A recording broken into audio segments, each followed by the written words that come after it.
Biden.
Hello, everybody. How's it going?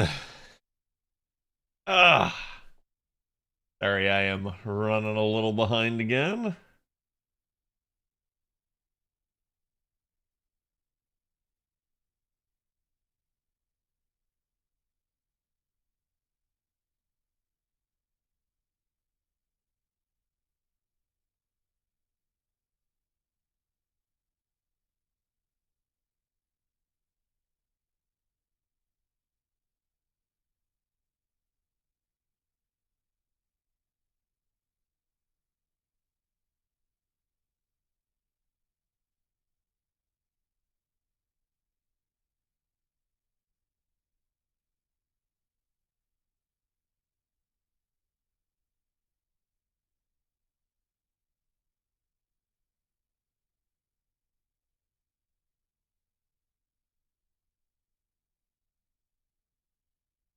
Uh, crud, where was the last one?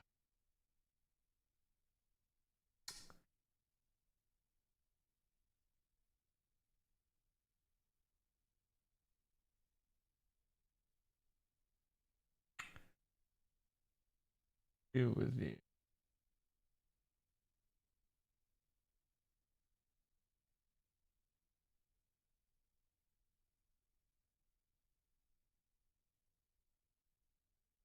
That's unfortunate if I have to go find this again.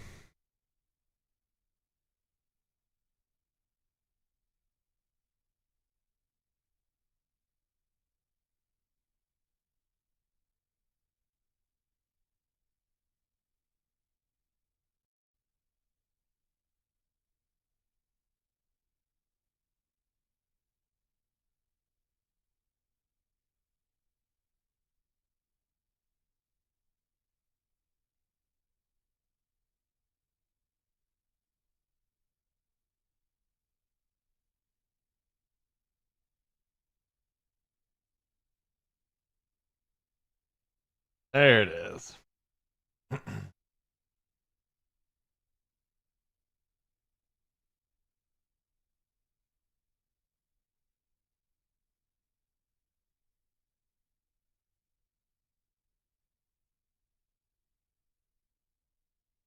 Yep, feet should be good to go.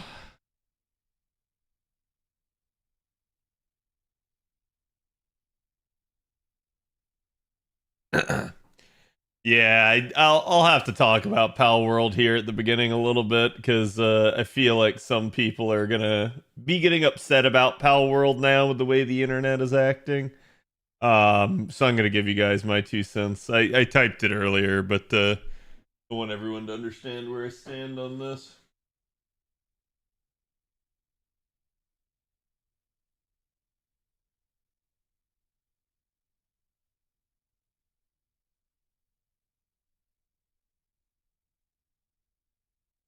Okay, I think we're good to go. Gotta grab today's art.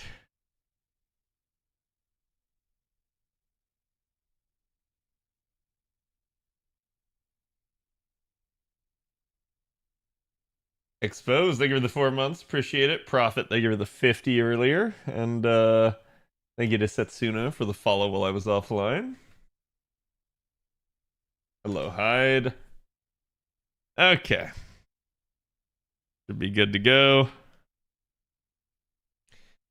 Assuming that actually it didn't press the button. There. Sometimes I have to double check. Okay. Hello, everybody. Here is today's artwork. Do yourself a favor. Go give the artist some love. And how are you doing today, Faye? I am decently tired. Today was our first 9-hour day. So forgive me for being a little rough around the edges. And when I say 9 hours, it's more like a 10-hour day because I do get an hour for lunch. But, obviously that's just extending the day. It is a break that I get nonetheless, and I do appreciate that I get that break, but that is still basically 10 hours that I'm locked into work life mode. Anyways, so I wanted to briefly talk about Palworld. I've seen a lot of people upset on the internet about it. I'm just gonna say, guys, don't believe what you read on Twitter. Twitter's fucking unhinged. And here's what I mean when I say don't believe what you read on Twitter. A lot of articles are getting written about the statements of the owner of the studio for Palworld that he has supported AI in the past. And that because of that, they're jumping the entire shark and saying that Palworld used AI. And there is no indication of that. Palworld had teasers out and concepts out for its pals well before AI image generation hit any level of availability to the masses in that regard. And even if you go back even a couple months before that and assume that they somehow had something proprietary themselves, still wouldn't be enough time. So I don't think Palworld used AI. I can't conclusively say that, but I'm also going to say this. Witch hunting's kind of wrong. And that at the end of the day, I see everybody and their brother on Twitter taking the assumption that it used AI and running with it to try and be a hit piece against Palworld. Look, if you don't want to like the game, you don't have to like the game. But there's no need to lie about it and spread false info because it just makes you look bad. I've started to see a whole bunch of counter memes aimed at the Nintendo and Pokemon fans. And man, they don't paint you guys in a good light at that point. So it's basically, here's my stance on this. Is Palworld copying Pokemon? Yes, absolutely. I think you'd have to be blind to assume it's not. Right? It 100% took inspiration from it. It 100% is trying to be Pokemon. That doesn't mean it's plagiarized because it's not one-to-one lifted. It's not, hey, let me take your homework and tweak just the smallest little bits. Most of the designs are wholly unique. Some of the comparisons that I've seen getting made on Twitter are let's be real. Are the characters close? Yes, I think that's what they were going for. They are legally distinct. I literally saw somebody trying to compare. I think it was the Jolt Hog one or whatever. That's literally a hedgehog, and said that plagiarized Pokemon and its use of a grass hedgehog. And I'm like, you can't plagiarize real life. like I'm sorry, that's just not a thing. I get that people are like, oh well, it's the style and stuff like that, and I'm like, yeah, I get that too. Unfortunately, that is a thing and can be something that they can copy. Okay, so here's the issue at play here. If you don't like it, don't buy it. But don't get angry at people for liking it and enjoying it. This is like the same people sitting here bitching and moaning uh about Palworld and supposed AI use basically are the same people that, you know, a week ago would have been sitting there bitching and moaning about Game Freak and it not doing a good job with its games. So at the end of the day, choose to look at maybe the greener side of this field and say, hey, look, a competitor has appeared. Maybe you don't like that it copied. Maybe you don't like that it's you know, stealing Pokemon's thunder. But at the end of the day, that's the only way you're going to get any amount of change. Because the Pokemon community will never stop supporting Pokemon. This is already blatantly apparent by the fact that they can simultaneously release 2 underbaked games at a time, and people go out and buy both. I know of no other IP out there in existence that can get away with that in the gaming sphere, but Pokemon can. So at the end of the day, if y'all ever want the Pokemon games to get better, it ain't gonna happen from, you know, the Pokemon fans suddenly saying, oh, I'm not gonna buy it, because that'll never happen. Basically, Pokemon is the most profitable IP out there in existence at this point, and it has shown no signs of slowing down or stopping. So the only way to put some pressure on them is to try and sort of support other things. And at that point, I'm going to say this, just enjoy it for what it is. Let it have its time in the sun, because one of two things is going to happen. Either the devs of Palworld will support it and it will become a good alternative that you can play while you have downtime because you're waiting on Game Freak's next, you know, crack infusion. Or it's going to be an unsupported pile of trash in the end. And then one, you get to say, ha ha ha, I was right. It's trash. But two, the cat is already out of the bag and somebody else will come along and make yet another Pokemon copycat. Because let's be honest, this isn't even close to the first Pokemon copycat that's been a thing. So at the end of the day, I think it's fine. I'm also very much in the stance of live and let live. If you don't like it, don't support it, don't buy it. But at the same time, don't go after people for liking it and buying it. That just makes you a hypocrite. Not worth it. So, now that we got that out of the way.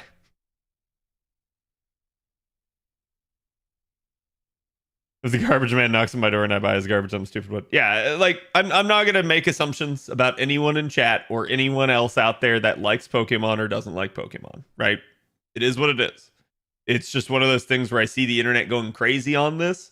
I see the internet literally making shit up and mudslinging on it, and I'm just like, no, I'm so sick and tired of watching this. So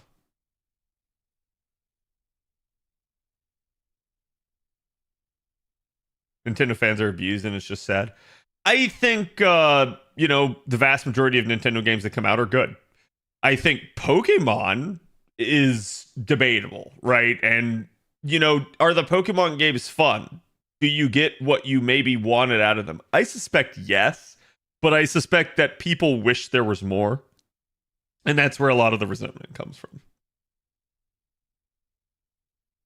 Like it's the issue is that the games have not changed very much over the years. Is there a Samurai Remnant Part 2 banner coming out for FGO? According to the devs expos, no. Supposedly you're not getting a second one, at least not with new units. Like, I'm sure there will be a second one, but it's probably going to be like Old Man Lee or something like that. Like, it's not going to be new units. It's going to be previously existing people. Kimba, thank you for the community sub. Appreciate it.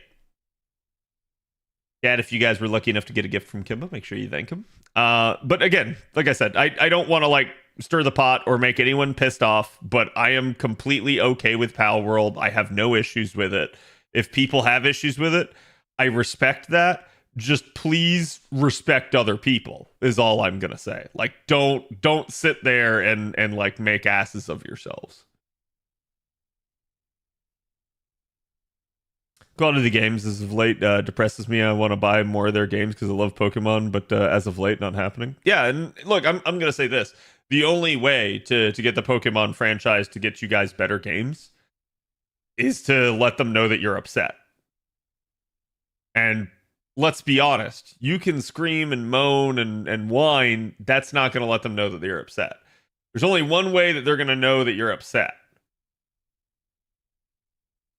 They're going to have to see sales numbers plummeting. They're going to have to not make nearly as much money. And then they're going to have to scratch their head a little bit and go, why? And then they'll maybe look, right? Maybe. There's no guarantee. The problem with an IP like Pokemon is it is so powerful. It is so successful that, like, I mean, the devs could reasonably just never listen to people like you or I, and they would be perfectly fine. Palworld by itself looks good. Yeah, I think it scratches that itch. I think it's a different thing than has really been done in Pokemon before. And it at least, you know, offers an alternative take on a, like, here's what a Pokemon game should be, or could be, rather. It's just unhealthy for a company to have a large and absolutely loyal consumer base. No, I mean, I've pointed this out before. I said this, I think, on Saturday as well. Like, I get that people are upset, but please understand that no Pokemon fan out there should ever feel like they have to show loyalty to Nintendo or Pokemon. Like, the majority of you have already given those companies so much money, you owe them nothing. Okay? And even for those that haven't given them anything yet, maybe you're a brand new spanking Pokemon fan, you still owe them nothing because they have made that freaking much over the years. Like, it's astronomical how much money they've made.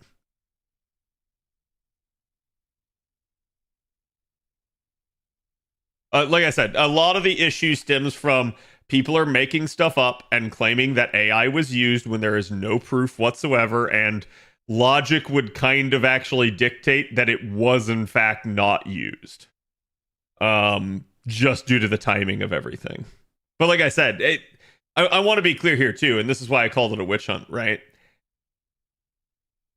I don't really want to see the AI card get pulled every time someone doesn't like a game.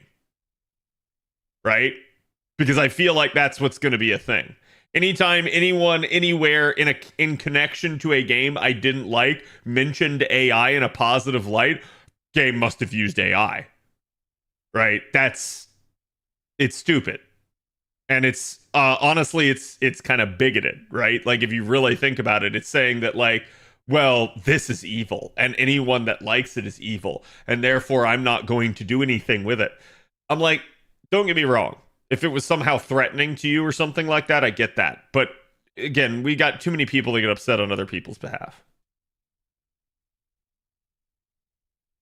Well, someone think of the shareholders, yeah.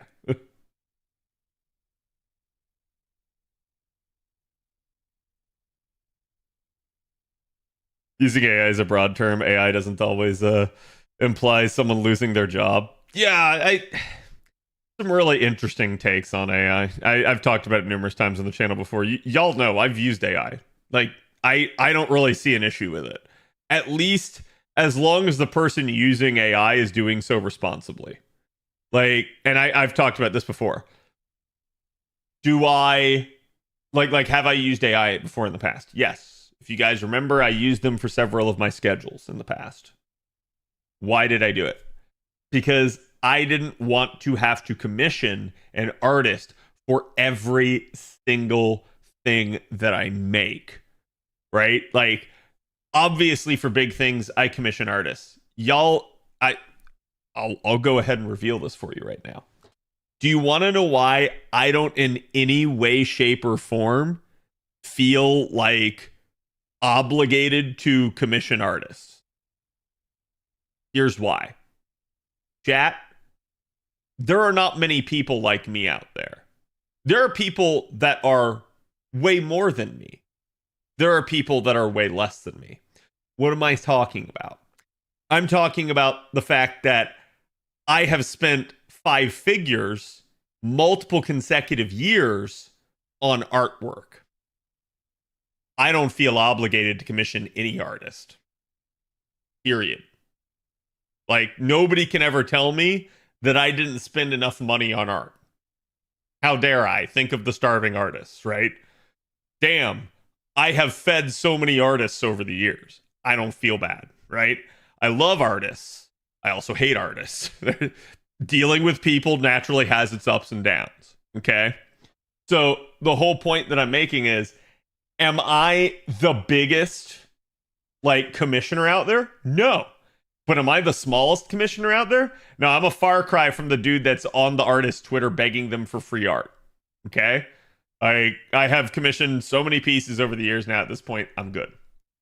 Here's the thing. I still didn't want to have to do it for every single schedule that I put out every single week, right? It's 52 weeks in a year. And with the way, like, social media and content creation works, it wouldn't even just be commissioning 52 different art pieces. It would be repeatedly commissioning even more to keep things fresh. I'm not going to do that. Still, I did come back. And I want to be clear here too, okay? Because I've had people that also, like, get upset that I tweet out my art of the day from the prior stream. And they're like, "Oh, you're using artists and stuff like that." I'm like, a lot of it I'm mostly just doing because I'm going to be real with you. Do I have to tweet out an art every single time? No. No, I don't. I could just go artless or use my own art or using game art. It's what a lot of other people do. Most of the reason I do it actually to help the artists. In fact, you'll see most of the time when I use an art piece for stream, it's a piece that is no longer in circulation or has gone past its normal algorithmical date, such that it's no longer generating nearly as much buzz for the artist.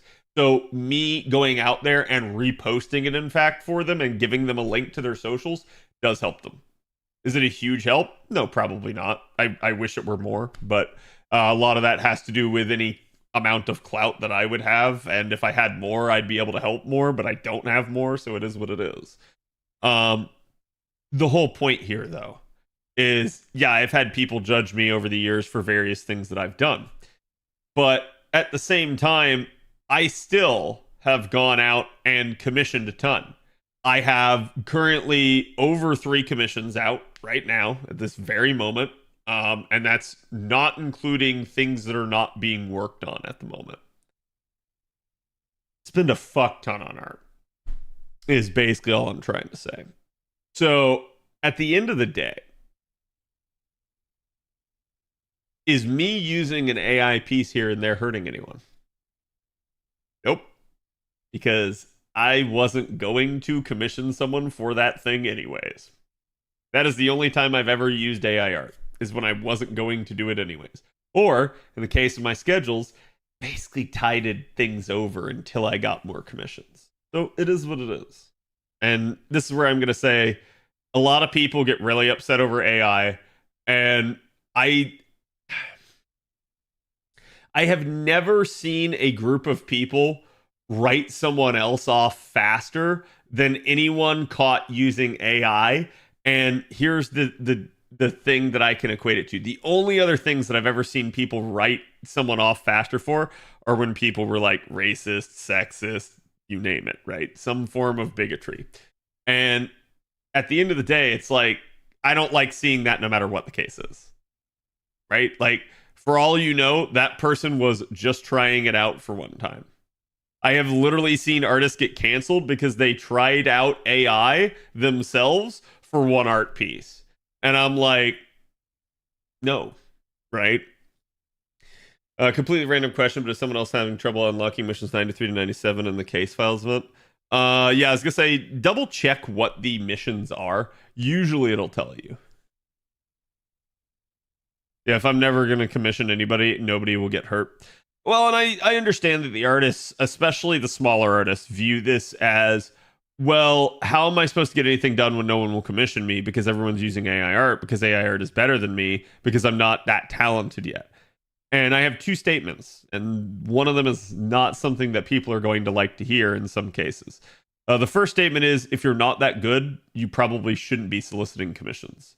I understand the need to make money, but let's be honest. You're basically trying to be a professional. You're trying to sell your product and be really good at your job when you yourself know you're not. Okay? This is like me as an accountant trying to pose myself as a CPA when I haven't even like graduated college or anything yet. Like, could I maybe prepare a tax return? Sure. Am I going to know everything? No. And should I be holding myself up as someone who does? No. It's the same kind of issue there. And that line is definitely grayer with a lot of artists, and a lot of artists try to go paycheck to paycheck. But I'm also going to point out this fact that there is nothing stopping people usually from getting a part-time job even. It's just something to kind of help out. If you still want to pursue art as your main career, then split with it. Or do a full-time job and do art in your spare time off work. I get it, it's rough, and I understand. Because I'm the same way. I'd love to become a like full-time content creator and streamer. I don't know that I have it in me to do it at this point because I've been at it several years and clearly I haven't gone, much of anywhere. I'd say I've been successful, but not to the degree that it's something I could live off of, right? But at the same time, I understand that struggle, and yet I'm still working a full job on the side. So I don't really feel too bad hearing from people that are like, I just can't make it. This is ridiculous. I'm like, get a job. I know it sucks. No one ever wants to hear get a job. But sometimes it's the only way. Like, you can't starve. You have to put food on the table. So. Violet Evergarden? Yeah. At the end of the day, if I make the choice to use AI, that's my choice as the consumer. If I want to commission you to support you, I will commission you. Yeah, and I think I'm talking about AI on a very surface level and how you treat people. I think the issues with AI revolve around how AI is populated, like the actual uses of it potentially. Like, I'm someone that believes that like if you guys want to use AI art, go for it, right? But should you necessarily be out there like selling AI art and like trying to accept commissions for AI art? No.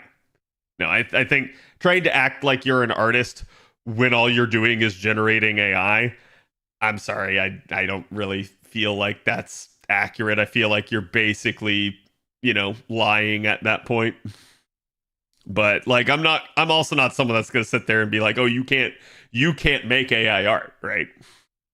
This is what it is. There's a reason why starving artist is a stereotype. Yeah, I get it. I completely understand. I understand how rough it is to struggle.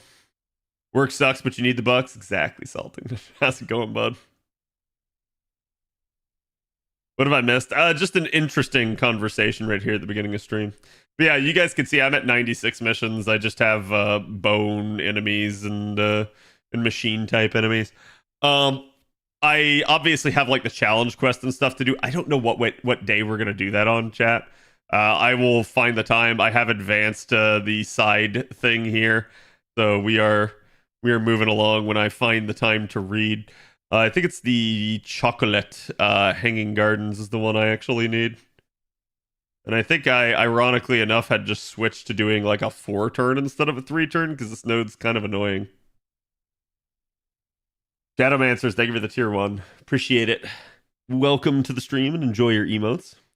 What if an artist uses their own art to populate AI and then tries to sell the new AI art as theirs?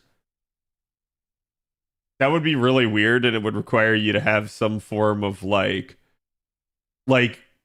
blank algorithm where you only trained it off of your pieces and nothing else. But I guess in theory, okay. I think that's at least enough of a gray area that I'd have a difficult time answering that one, because you can't say they didn't put in the work in the front end. But at the same time, if people are stupid enough to buy that generation of their own, Good for them. I wouldn't.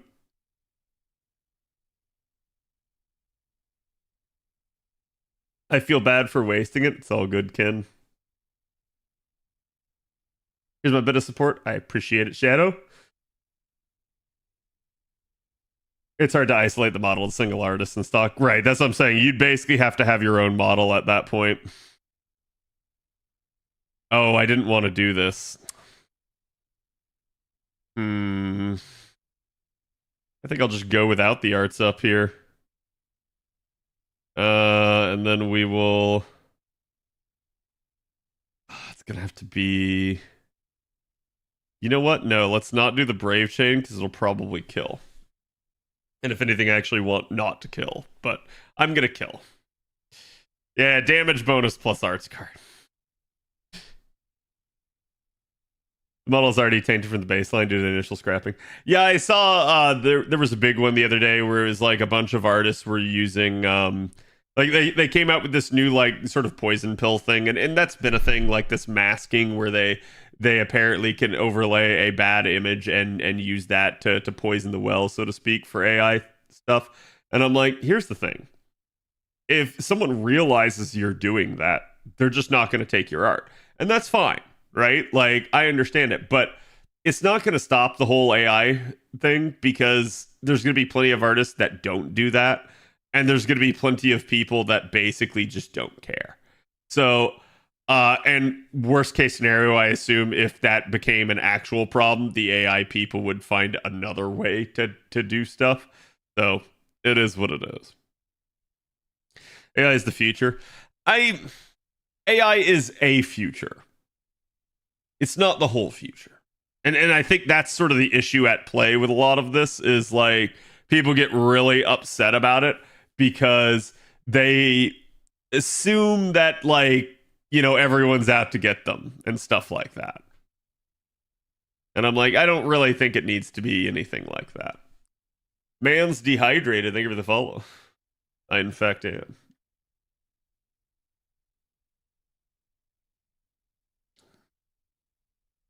I think, and I'm going to say this with regards to AI, I'm perfectly okay with people being skeptics on it. I think we need skeptics. I think we need cynics, because they stop us from doing dumbass shit like killing all of ourselves with AI piloted drones. Okay? Like, having somebody that is a naysayer is a good thing, no matter what it is, right? Like, you know, going back to the Palworld topic that spawned all of this, at the end of the day, having people criticize Palworld will only make Palworld better. If everything was like, oh my god, Palworld's the greatest game ever, and it's like super amazing, oh my god, I love it, like, you would never see Palworld get any better in the slightest. Okay? So it's definitely a good thing that it has that. Gonna pilot the drone myself, damn it. Yeah, exactly. But that's where I'm gonna say it's always good to have both sides of an argument. It usually results in a better like product or service. You cannot grab those missions if you have max QP. That is weird. Wait, the VTuber uprising? Oh, you mean how like everyone became a VTuber 2 years ago, and then how CAD's 2 years late to the punch but is gonna do it anyways?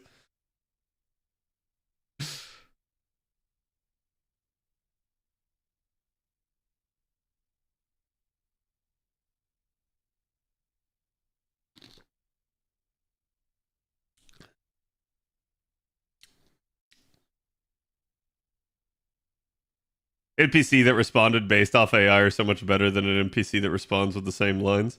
Yeah, and I've talked about that too. I actually feel like writing like, so like, you know, you guys know I love playing like open world RPGs, survival RPGs, stuff like that, right? So that's my jam. But I actually do think that's an area of AI that could just like really improve video gaming for people. Is like, you walk up to the generic NPC and like he doesn't just say the same two lines. Like, they actually just do more. They move about more. They say more. They have an actual schedule, that sort of shit.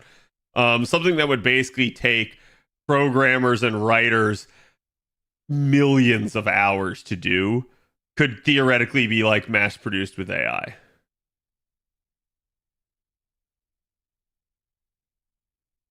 What's up with violate? What do you mean by violate? Just wait for the hidden full AI VTubers. They're coming 100%. What do you mean? We already have AI VTubers. Unless you mean like a VTuber that's posing themselves as actual, but they are in fact just AI and they're trying to hide it. Yeah, I could see that. I'm gonna say this. I have issue with that. This is why I think Japan put in a law about like, no, you actually have to like reveal who you are in terms of like VTubers and stuff. I don't necessarily agree with that, but I'll say this. I don't mind if there has to be like some kind of like registry where it is known because of stuff like that. And I think this is just for authenticity because we saw in the past with there was a scandal last year in RuneScape where I think it was old school RuneScape had a bunch of bots running around it. And they were actually powered by like AI and Chat GPT. And people figured it out. And some people got really angry because they said it looked like it was a real player. It acted like it was a real player. And you could even hold conversations with it. The problem was you noticed that it, like, if you followed it, basically if you stalked it, that it just did the same things at the exact same times every single day. So you realize that it was very like methodical, like to a fault. And that's how people realized it had to be AI. And the reason people got upset is because they said, why is this not labeled as an AI? This is the devs that are in fact apparently running it, and they are using it to, in a sense, jack up their player counts and make the server feel less dead. And I agree. I 100% think that anything that is powered by AI should be labeled as such. Not to like blackball it or anything like that, but just for like clarity and to allow people that like don't want to engage in that the ability to choose, right? I think that's okay. I think having, you know, transparency in all things is usually a good thing rather than, you know, not. But that's where like I'll say like, yeah, I can at least say I have criticisms of AI. I am a skeptic of AI in a lot of ways, and I am a cynic on it as well. And I think that we need to at least keep a watchful eye on it and make sure that it never oversteps. Like, nobody wants Terminator to happen. Nobody wants Skynet coming in and murdering us all, right? So it's like, obviously that's not necessarily going to be a thing because of time travel, but the whole point is no one wants iRobot. No one wants this like uprising where all the machines kill us because we gave the AI too much sentience, right? And I think that is a-okay.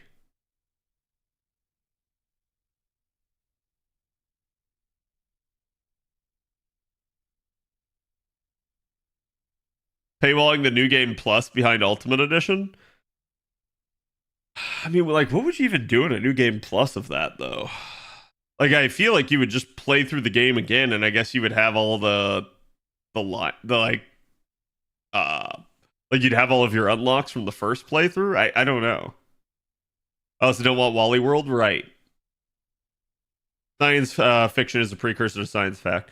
Well, what's the term I've heard before? Is that life emulates fiction, right? And yeah, I could see that. Like 100% where people see it in science fiction and go like, oh man, that's a cool idea. What if we did that ourselves? And then it was like, oh god, now it's killing us. You know, everything that we were warned not to do. Yeah, life imitates art. That's another way of saying it. And that I've heard that one far more.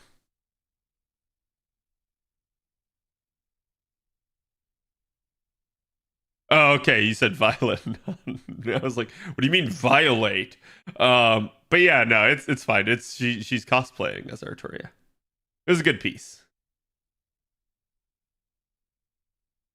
Some people don't know what an allegory is. Yeah. I wrote, don't create the torment nexus as a cautionary tale. Yes. Exactly. Next week we'll talk about space capitalism. Ah, the best capitalism. Yeah, it is what it is. The interesting topics of discussion. But how is everybody today? Sorry, I did not mean to kick off the stream and keep the conversation going for hours on end like this.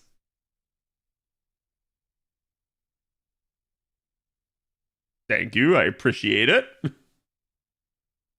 But yes, for anyone that didn't see my ping on the Discord, today is the beginning of tax season. This marks 3 months of me having to work extra hours.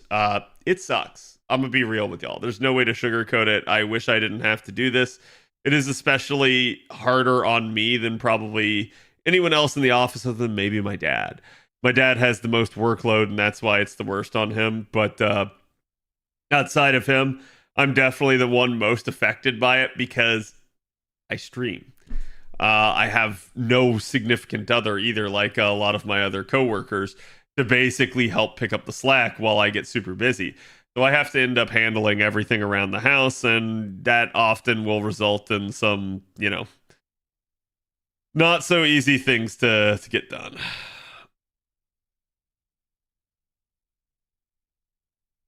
First day back in school after a break. Feel ya. Okay, we don't like tax season either. I know. I I am well aware. No one likes tax season. Tax season already? It's not April? Yeah. CAD works with CAD Dad? I do.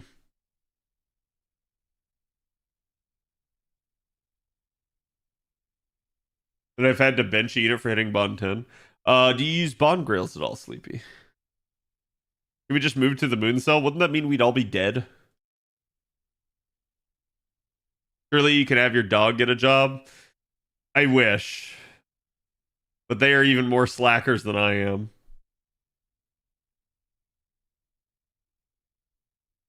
Hmm.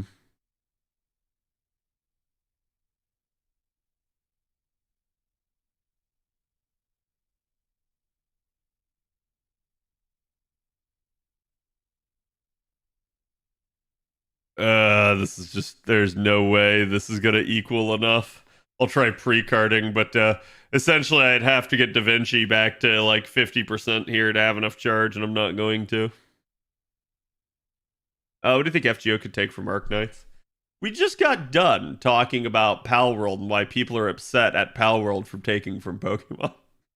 And this is why I say, like, the people getting upset about that clearly have not been paying attention to like anything else in the gaming sphere where everything copies everything else.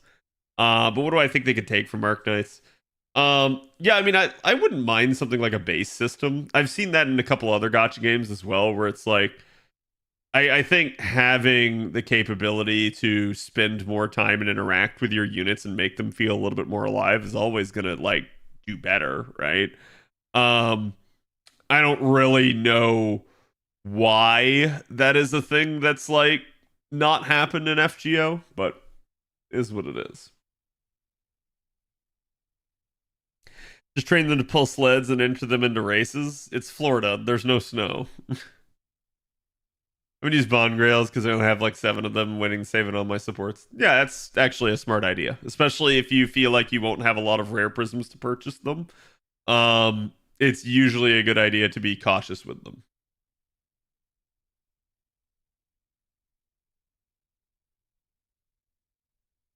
Travel to Alaska? No thanks. Florida's already too cold right now. I would probably acclimate just fine in the end, because I definitely come from people that live in a lot colder climates. But God, I am such a wimp when it comes to the cold now. I think a lot of it is just how tall I am. See the latest Bad Batch season trailer? No, because I haven't watched any of the Bad Batch. I am still working my way through the Clone Wars animated series, so I'm like, I think I'm at the end of season 3 at the moment. Isn't that? And I think there's what, like 7 seasons in Clone Wars, so we're getting there. Cold Florida, what? Yes, it got down into the 30s very briefly, but it did.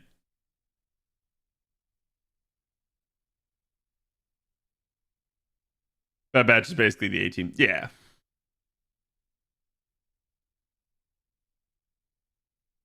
If humans don't want to evolve, then we need to be replaced. No.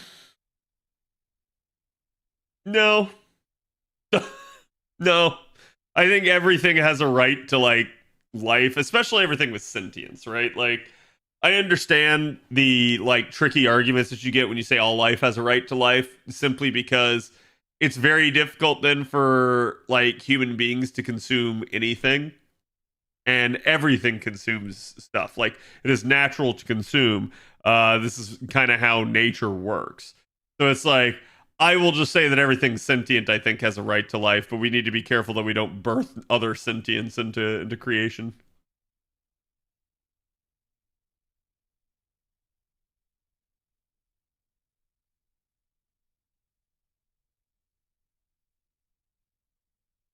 Hadn't used it before and then watched her obliterate the enemies. Yeah, Morgan can be really good. That assumes we're not already at an evolutionary peak. Oh, we might be, right? I have no idea. Evolution is one of those like theories still in that regard where it's like, yeah, we've seen how things evolve over time, but we have no idea, like, is there a theoretical cap, right? Like, there may be. We may have hit like the limit of what our bodies can do.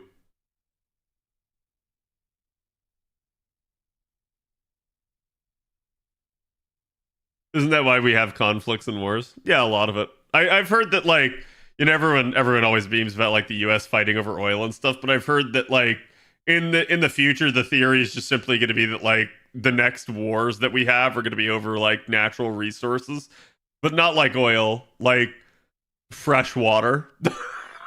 Like, oh shit, right? Because you start looking at like all the stuff with like California and how they're constantly having water shortages because they're overwatering everything, even though they live in functionally a desert. And it's like, yep, yep, that's gonna be a problem. We're using way too much of this shit. This is where I think everybody's way too over the top with a lot of like the alarmism and stuff, and they need to kind of go back to the concept of like conservation and instead just trying to preserve what we have rather than like trying to like, I don't know, like turn everything off. And I'm just like, eh. Desalination is coming. I mean, desalination I know has been a thing for like years, and I myself wonder like, is it actually feasible to do a lot of this stuff?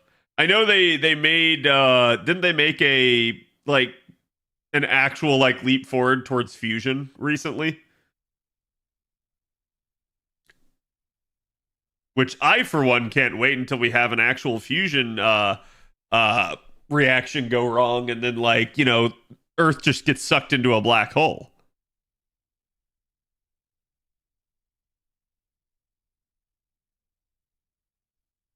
The Middle East uses it, and yes, in the fusion. Yeah, but they still don't use it for the majority of it, right? Like, from everything I've heard on desalinization, it's like, it's a thing that we can do, but it's extremely cost prohibitive and, like, usually isn't worth it at the moment. Wait, why did I take. Oh, this is going to be a fun one. Good news, everyone!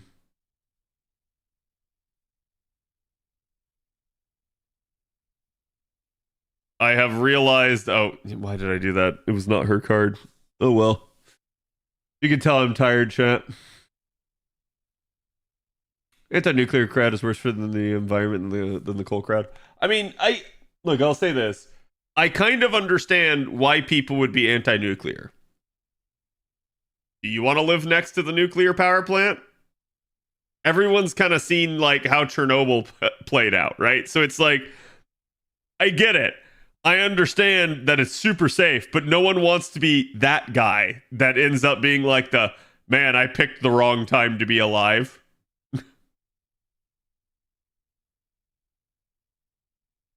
Tax season scuff, yeah.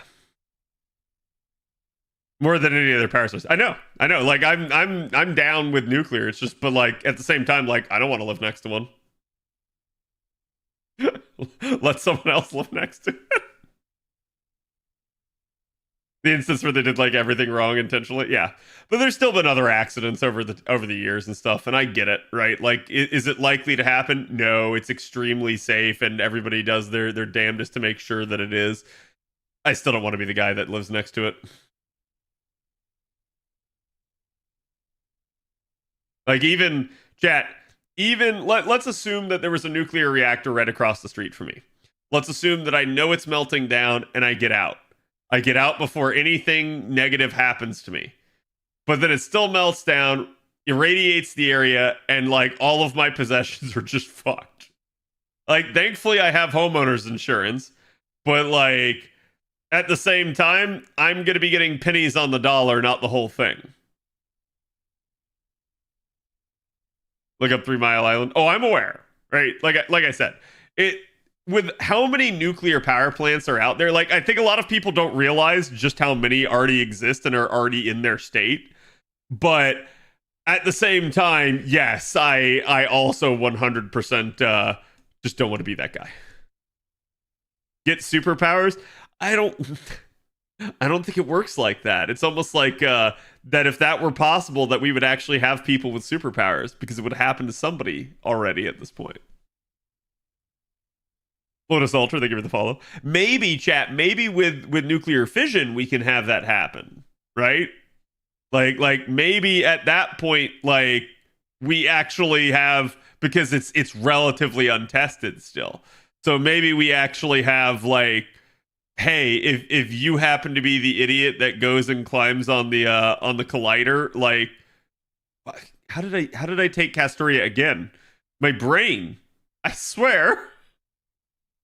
But yeah, I mean, like maybe we actually have a scenario where it's like, hey, yeah, you too can be irradiated and come out the backside of this with superpowers. We already have, they got super cancer. I hope no one ever catches super cancer. I don't think anyone wants that. It's called super death. The dice roll and what superpowers you can get is very fast. Listen, chat, what superpowers do you think I would have?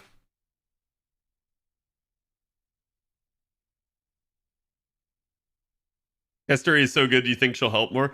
I mean, it's certainly possible to two-turn this, but like the power to control gators? I don't know. I've never really proven myself as a gator whisperer, chat.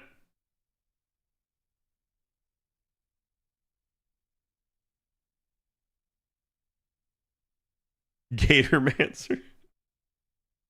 You don't get superpowers, but you do get to Isekai.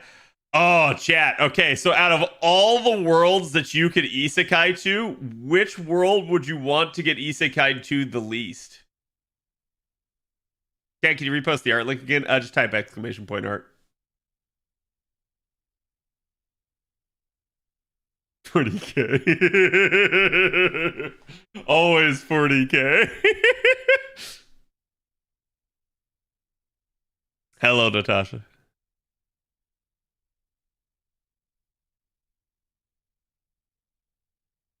Any world? Yeah, which one do you not want to get isekai'd to? I'm not falling for it a third time.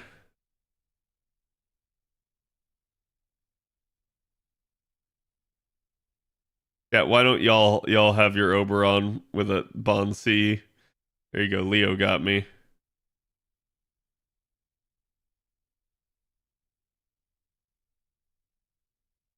Fallout? Fallout would be pretty fucked too, because like the odds are you're not going to encounter someone else who's alive. If you do counter someone else who's alive, they might be a ghoul. If you do counter someone else that's alive, they might just want to like kill you because they're assholes and raiders, right? Like Like Fallout is basically Mad Max in that sense. Um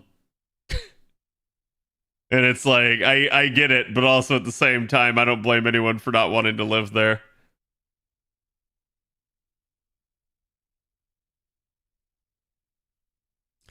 Skyrim is pretty cool though. Uh God. Yeah, I mean like Tamriel is absolutely livable in. I think the only issue with Tamriel is like damn the gods and the Daedric princes are all like fickle and want to destroy you. Good fiction usually means bad general living conditions. Yeah, because a lot of it is you want to see someone that has it worse than you, that you don't feel so bad about your own life.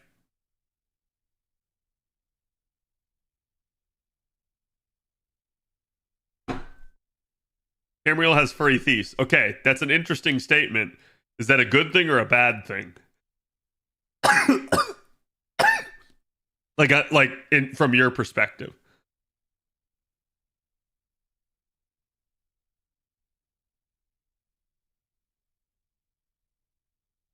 I thought I was gonna sneeze again. Uh The Witcher is like low key fucked because that whole convergence of spheres concept. Are you living as a civvy or as part of the main cast? Civvy. Civvy. You get isekai, you have nothing good or positive, like no advantage. You are just a normal person living in the world. You are not the main character.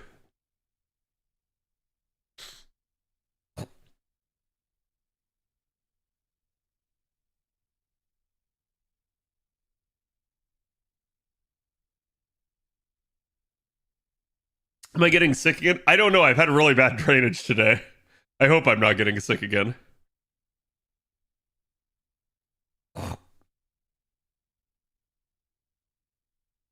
If I can't be the MC, I'll just kill the MC. Yeah, but the MC is OP. You're not. So how are you going to do that? I mean, there is the what is it? The hero's already dead or whatever. The one where like he basically tricks the hero into like just falling into a trap and dying.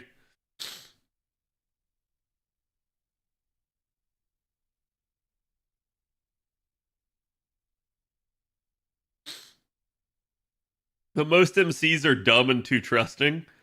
Yeah.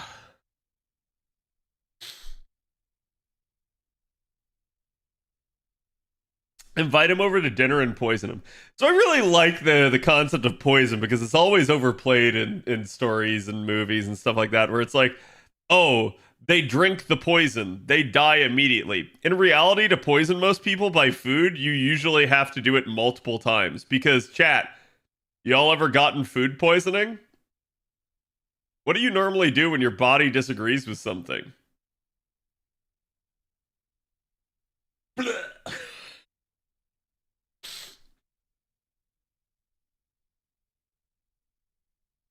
So it's like usually it takes more than just eating something once. And like, God, I'm trying to remember because there's like been some super vindictive stories over the years where like a like wife got her husband to like eat mercury over and over and over again. Like basically like some really like yeah, some really like fucked up stuff. So it's like that's usually how they get someone is over a long period of time they poison them. And you can see as their health just like continues to degrade.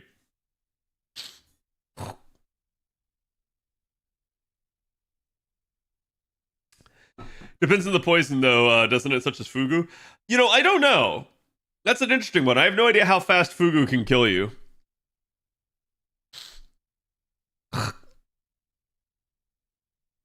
Cut stream short tonight and get rest. You do not want to get sick right now.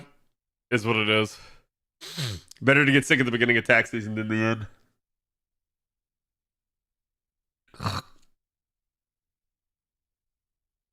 You can see how to deal with poison. Yeah, that's my whole point though. Is like it's an overblown trope that like the person eats the poison thing and immediately gets conked out. The Irish Fate Stay, I skipped before. I don't think I have. Fugu kills real fast. few minutes to an hour. Interesting. Yeah, like and maybe, right? Maybe there is a poison that can do that. Maybe there's not, right? Like it depends on your area. Also, chat, how are you getting your hands on fugu?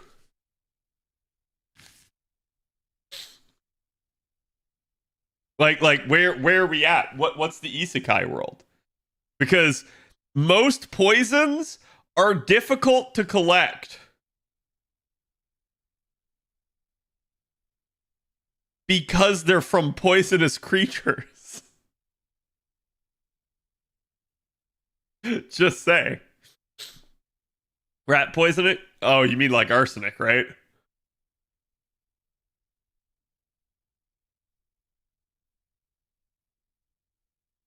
And they'd be done in less than an hour. Yeah, but in that case, Arch, most people will throw it back up. Most people, it will not sit well with them, and they will straight up like do it and know that something is wrong. Can Morgan Black Grail loop? Not normally, no. Most 50 percenters cannot Black Grail loop. Most. And that depends on obviously what card type they are. It also depends on like other circumstances like cooldowns and shit.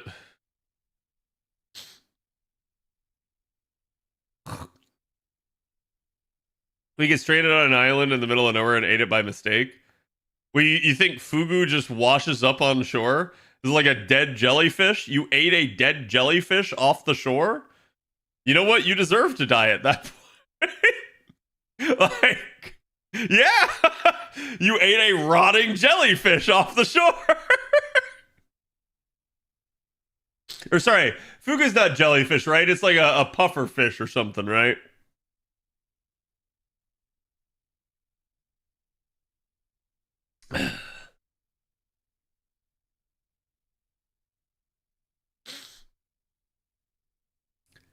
Oh, trust me, chat. Y'all are saying these obvious things, but how are you getting your hands on it? Are you a poison expert? Like, remember, you have nothing actually like unique about you. You are literally you as is. So if you know how, like, y'all better be like Googling right now how to poison someone. And I'm going to tell you don't do that because it'll put you on probably a list somewhere. The whole point is like, that would be the only way. Like right before you got isekai, you had to like look it up. And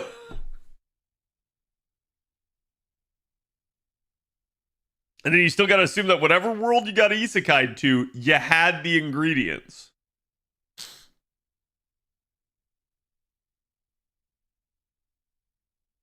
I'm hitting up the apothecary. So you gonna tell the town dude that makes potions and stuff that functionally acts as a healer, like, hey bro, I need some poison. He's probably gonna report you to the town guard. Unless you can find the shady one, right? The what are you buying? I'll buy it at a high price, stranger. Unless you can find that guy with the trench coat. Ah, the black market apothecary.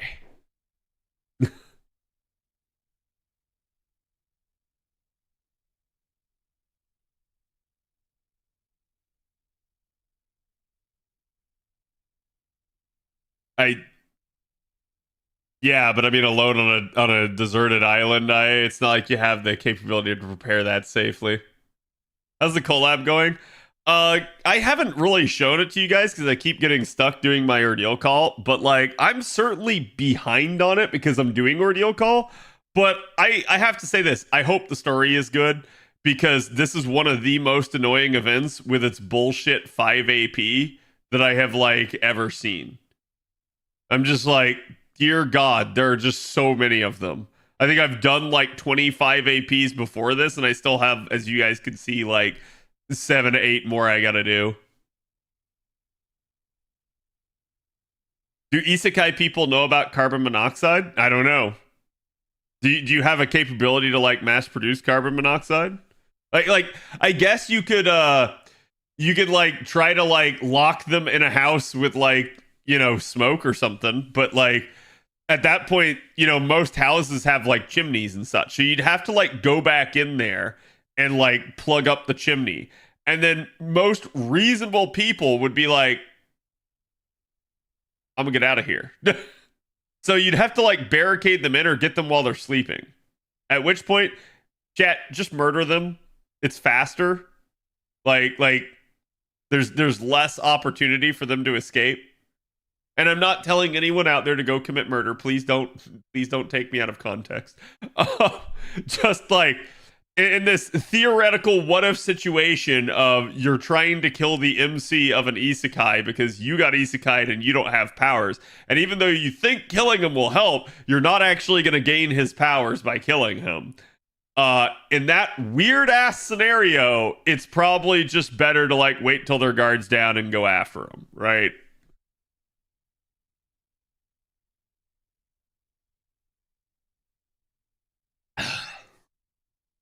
We're dealing with the MC. Exactly. The MC cannot die off screen, right? He cannot the main character cannot just die a slow, painful sleep in his death. Or sorry, death in his sleep. But what if it's Highlander rules? Well, if it's Highlander rules and you got Isekai and there's another version of you and you are both the same power, how do you know that the other version of you isn't more adjusted to the world and better at it than you are?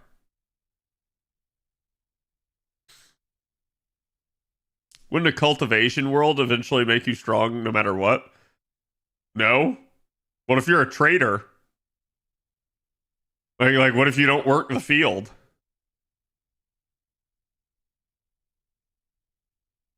Yeah, see the problem with following the main characters, you may be a red shirt. Chat, do y'all know what a red shirt is? I'm sure plenty of you do.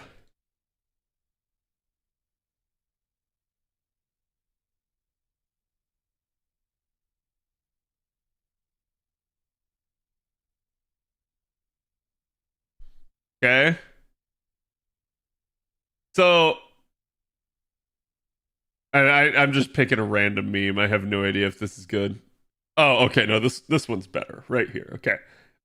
Chat, this is a red shirt, okay?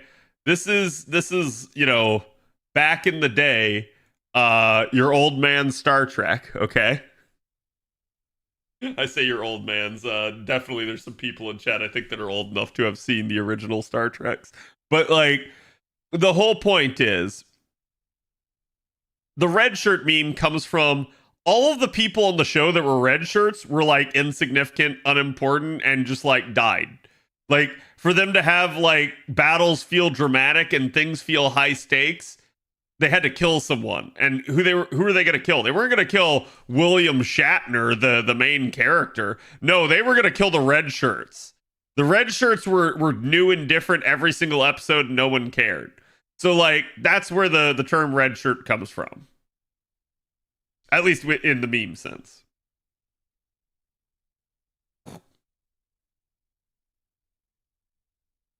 I watch that from time to time when it's on. Yeah, it's fine. I'm not judging anyone for watching it, but it's like that is legitimately the origin of that meme. Is like everybody and their brother just like kept dying left and right. Yeah, you were expendable.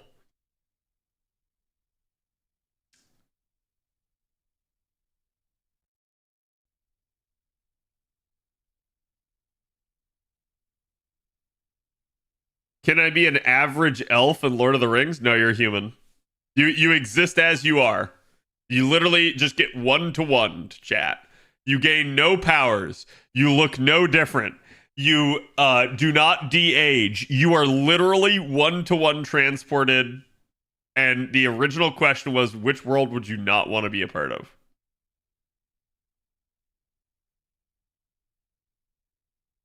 If the MC is gone, who's going to stop the world destroyer? That's a good question. I guess at that point, you just want the world to end.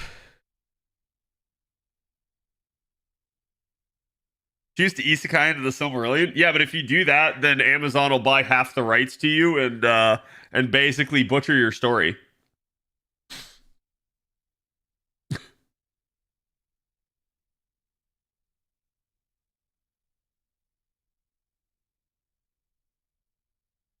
Into Game of Thrones, go learn to be a faceless man. Oh, at least the way they're portrayed. Obviously, they're cool, but like the way they're portrayed is like, damn, that's a rough life, and you probably never get out of it, right?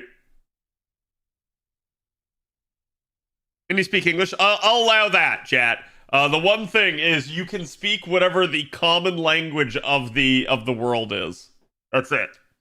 That's all it is. Whatever language you should know as a human. How about his 40k? Can a Saiyan survive in it? No. No, I'm pretty sure a Saiyan ends up like falling some sort of like crazy ass lust demon or something.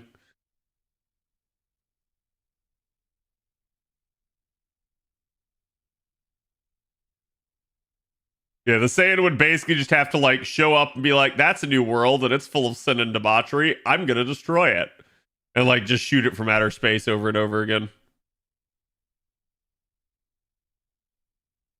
Can I speak it and English? Sure, you can speak the common language and what amounts to gibberish in their world.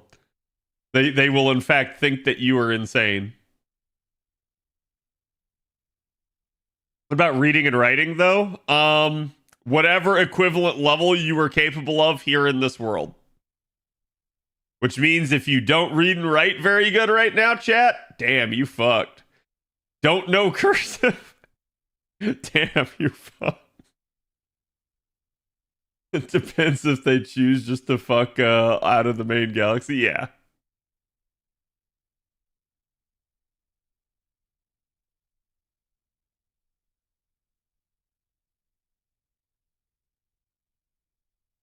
Leave this place better if I can. Okay, I hear you on that, Coda, but too bad you got isekai. Now you're a citizen of a new world. Are you gonna still try to make the new world as good? Do I get to keep my smartphone? Yes. You absolutely get to keep your smartphone, but there may or may not be a charger, and there's certainly no internet cell service or anything like that there. Unless you choose a world that has that. And then let's be real, chat. Obviously, the tech doesn't necessarily line up, so you at best you'd have to go get a new cell phone plan. Roaming charges apply.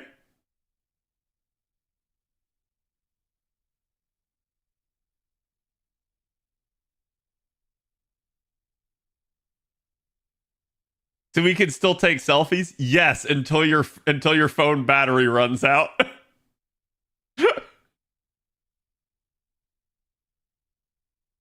I always love that in isekais where they're like, hold on, let me use my phone. And it's like, how are you charging your phone?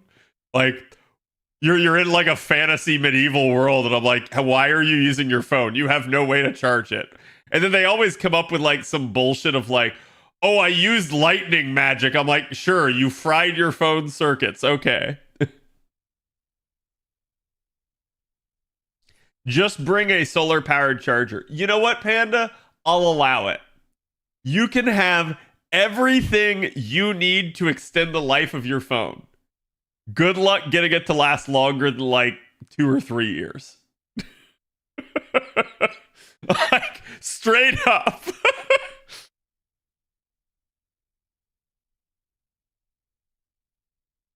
There's an isekai about having an OP smartphone or something. Yeah, I believe so. Yeah, no updates to slow it down. That is true. That would be an upside. Gotta get that old Nokia phone that'll last forever. Exactly. I need my phone to whale on FGO. Chat, your new world may or may not have FGO. It depends on the world. I want to live on the interspecies reviewers world. Okay, but you still look and exist exactly as you are. Like, you don't get any prettier or richer by moving there. At least not directly. Anything you do, you have to like one up. What for isekai into the FGO world with our smartphone that has FGO in it? Okay. Unfortunately, you're no one special, and therefore you got bleach earthed.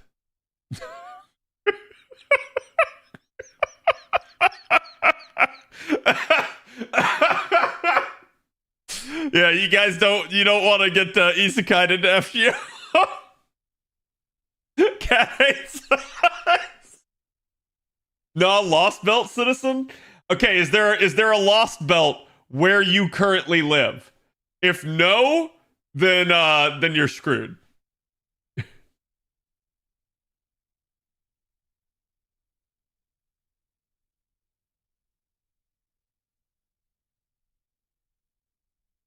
We really aren't them exactly. Moon cell it is, not on planet Earth.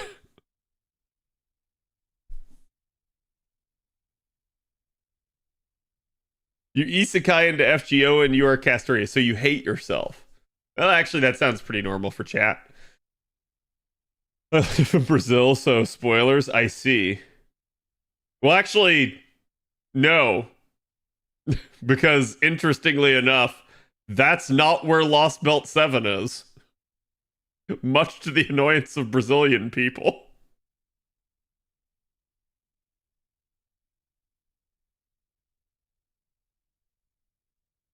I can go to Chaldea and defrost all their Saint courts. That's true. You'd have to get there, and you know what, chat? I'll allow it. We'll say you're not Bleach Earth, you're just on the bleached Earth.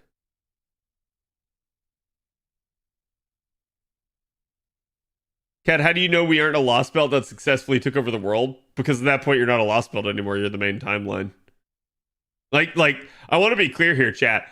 The entire story of FGO with all the Lost Belts is each one of them is vying to become the primary timeline.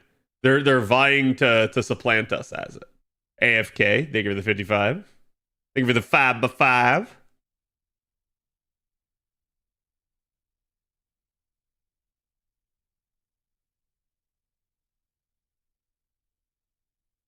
As an Argentinian, I find Japan's obsession with Brazil and lack of understanding of South America baffling.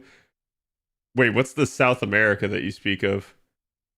You're talking about like the southern states, right? Like Texas.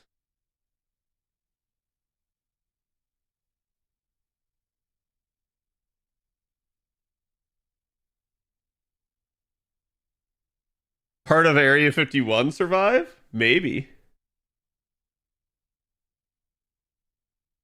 Wouldn't Elia kill them? I mean, probably.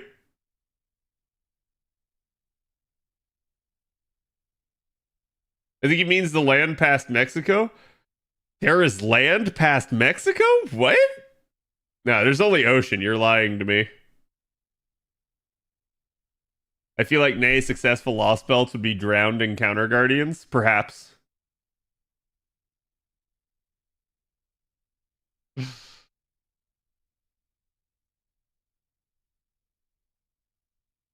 Okay, chat. So on the docket for today, we gonna talk about the V-Day.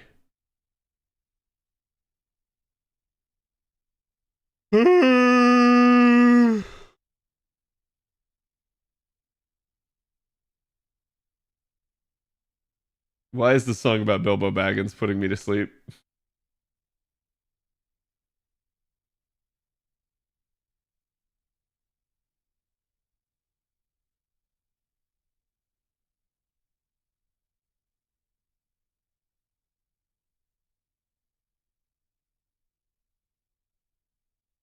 Most random hour of stream ever.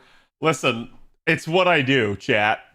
I want you all to come in here and like, so we had the first hour where everything was like really serious and we were talking about like Palworld and AI art and all that shit.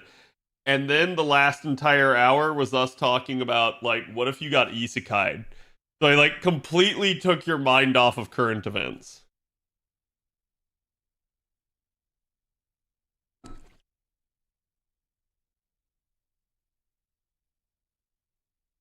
Karen NP buff and Bazette release? Not a thing. Not a thing. You can't lie to me like that. Random really works. I try. I declare Isekai Mondays a thing. All right, yeah, fine, chat. You have homework to do. Y'all have to each select an Isekai world, but you get Isekai'd exactly as you are. You know no other languages other than common. You gain no new abilities. You are broke AF. Like you come with the knowledge that you have. You cannot do any prep work.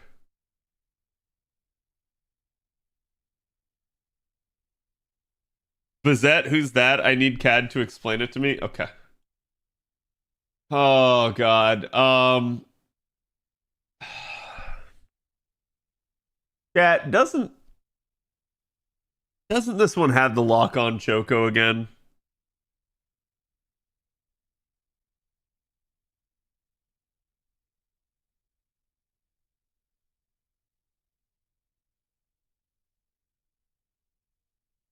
Fusion is only 5 years away, though. 50 years and counting.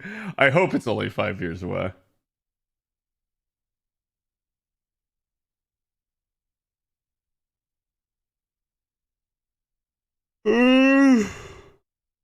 If you were transported to any Holy Grail war as a civilian, which one would you choose? None of them, because you'd lose.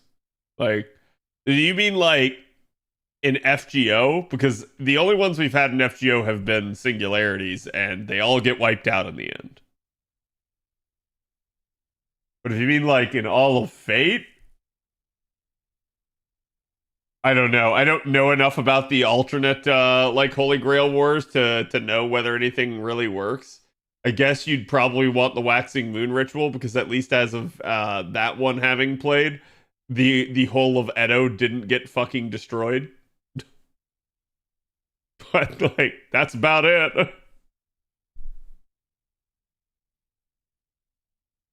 My cause of death, gas leaks. Listen, that's I think that's another issue, okay? That's probably just Taco Tuesday coming back to bite your ass.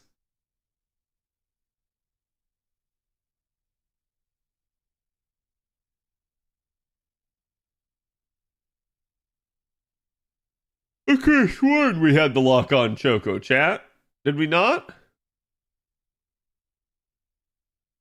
Since we would know the plot, can we sell the prophecy to make money? Um, you are welcome to try.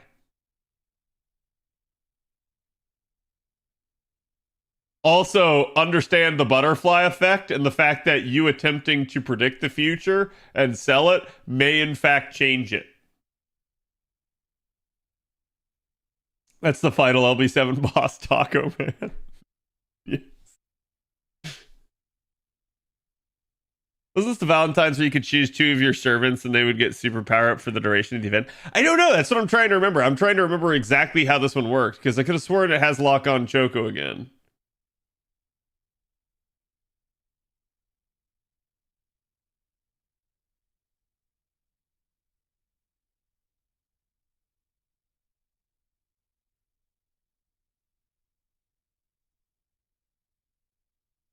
Yes, this is lock on Choco.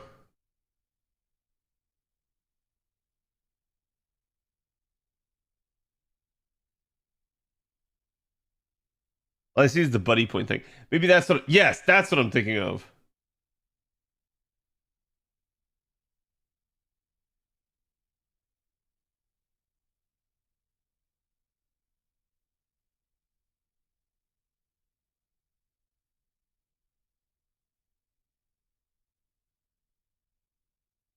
So in the past, it was lock on Choco, and you could designate one servant, but this is just buddy points. I actually like this. I was surprised they didn't bring it back. Really.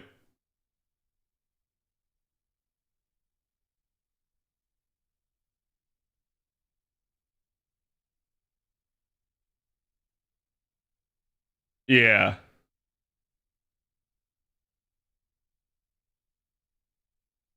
But then, did we get any benefit other than damage?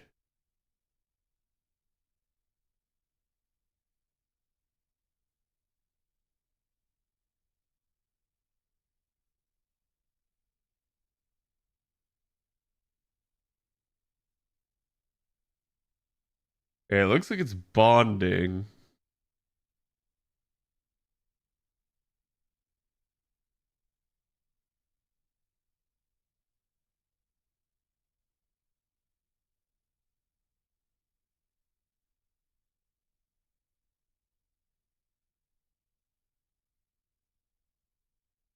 I also don't remember if we already had this or not on NA, but this is a really nice quality of life.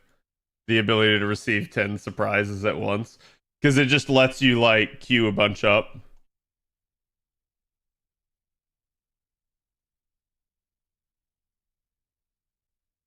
And this event was was it?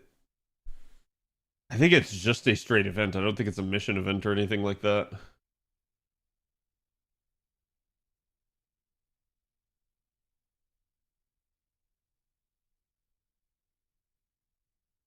Oi. Bottom of the page, see the bond overview? Wait, for what?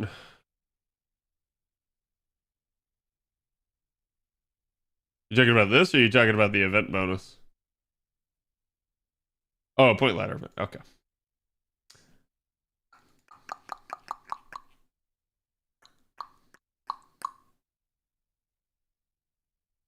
Oh, they didn't show it there. Oh, yeah. Okay, there you go. Buddy rank mechanics. You did get a damage bonus. Okay, yeah. I think that's what was bothering me is I was like, I could have sworn there was more to that. But yeah, we should be good then. All right, let's go ahead and get started.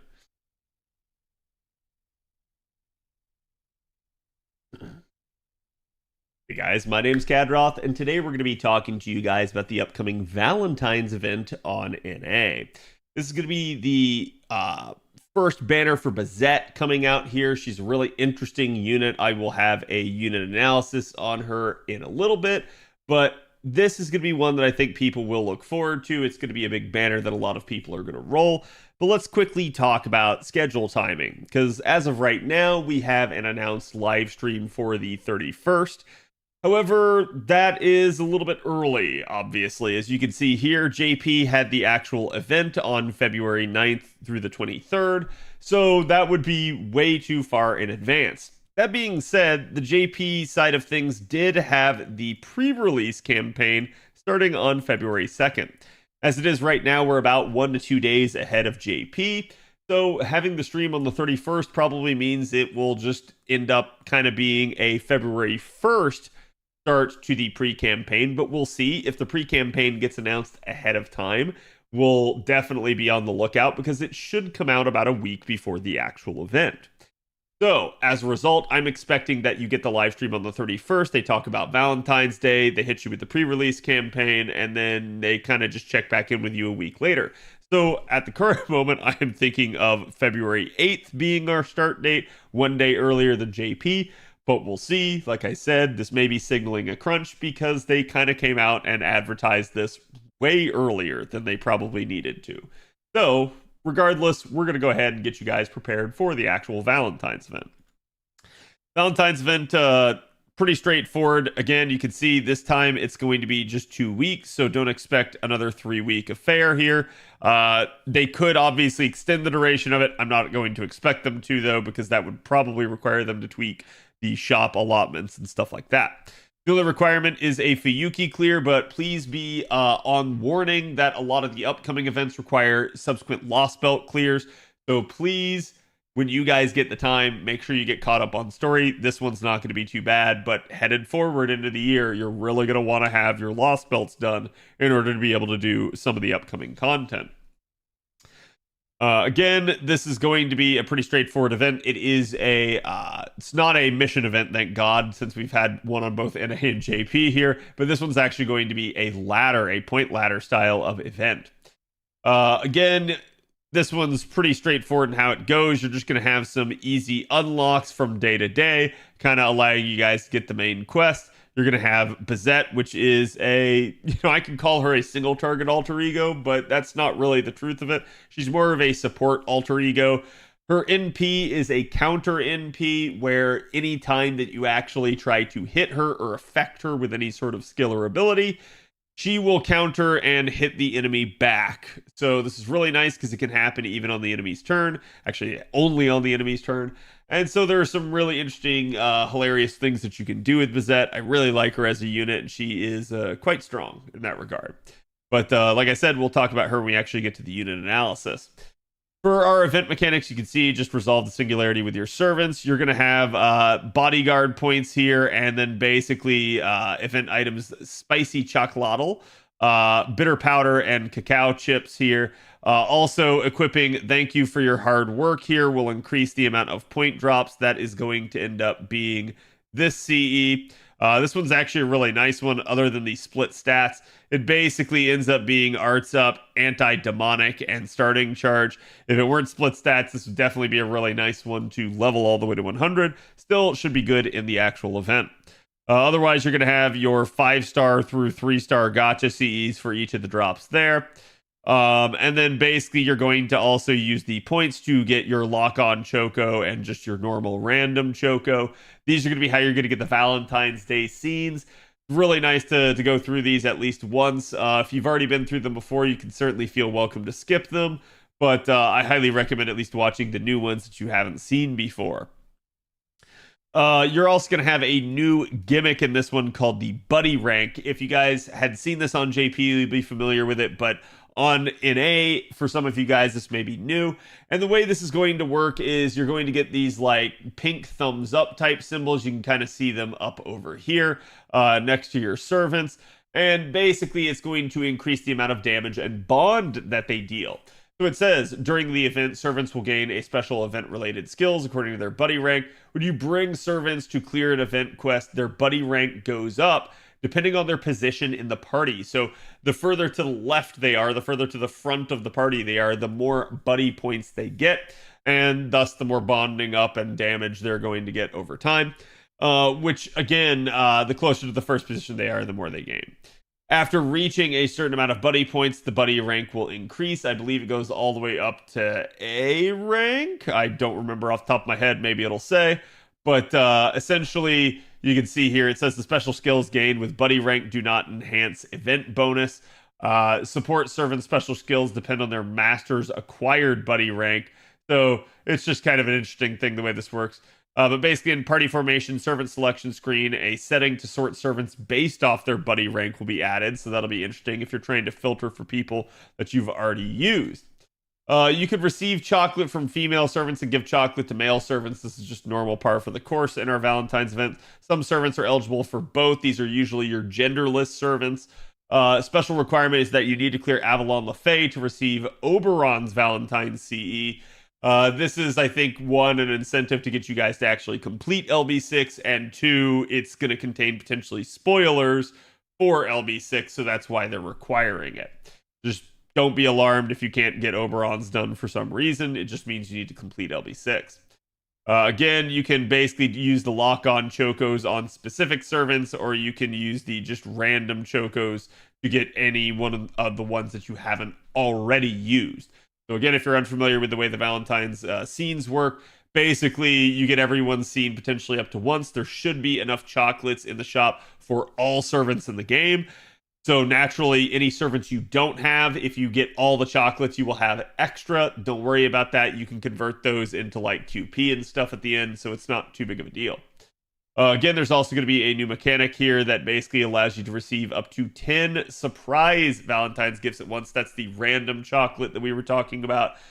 Basically allowing you to use them in bulk. Again, you can tell it to skip scenes that you've already watched before, and it does at least give you the option to basically receive 10 different Cs at the same time.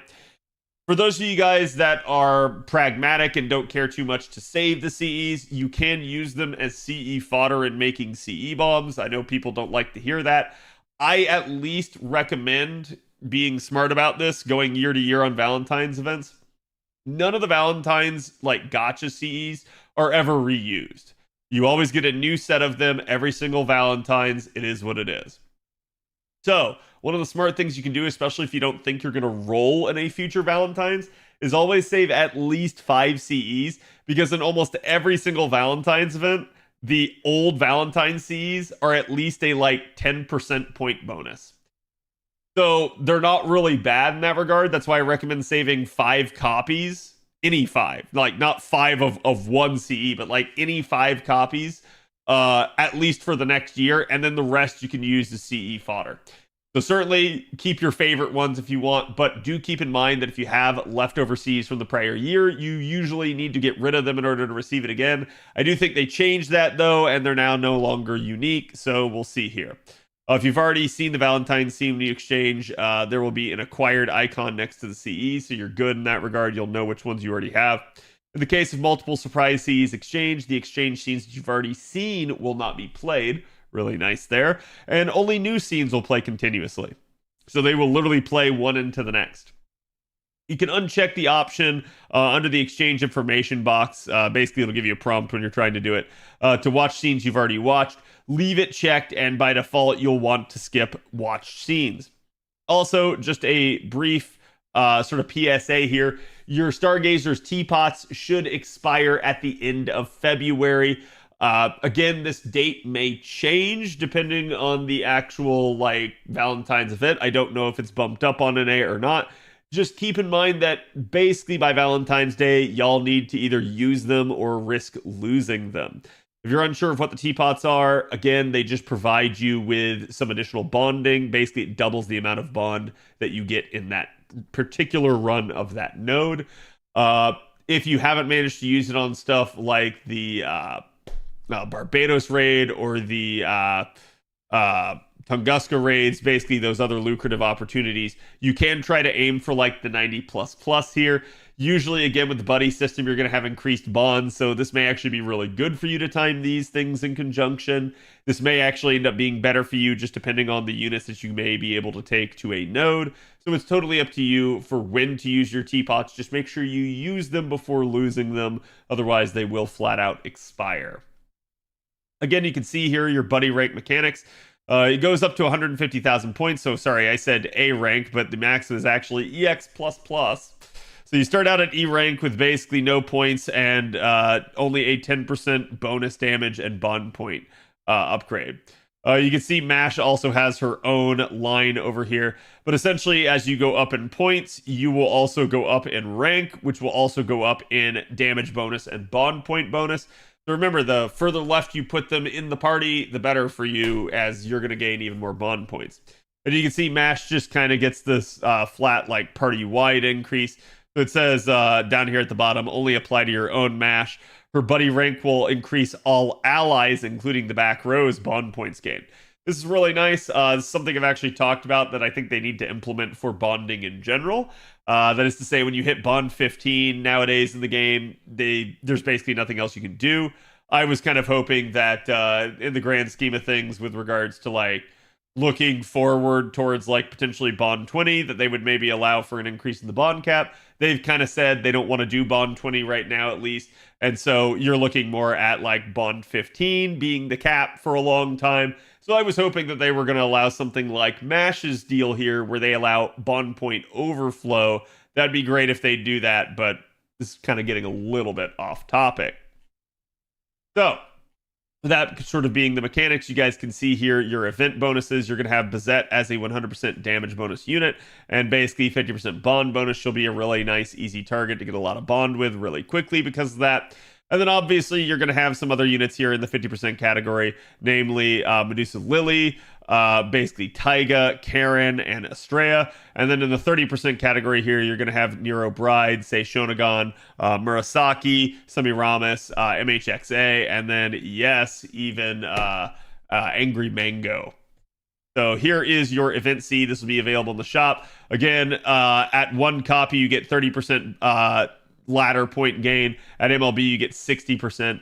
Shouldn't have to worry too much. I don't believe there's a cap on this one, but again, it's just going to be a case of you probably want to balance point gains with shop gains, just depending on what you're trying to do. But you should be able to get this from the actual shop, so it should be available to everybody at, I assume to be MLB. We'll check as we go through the event here.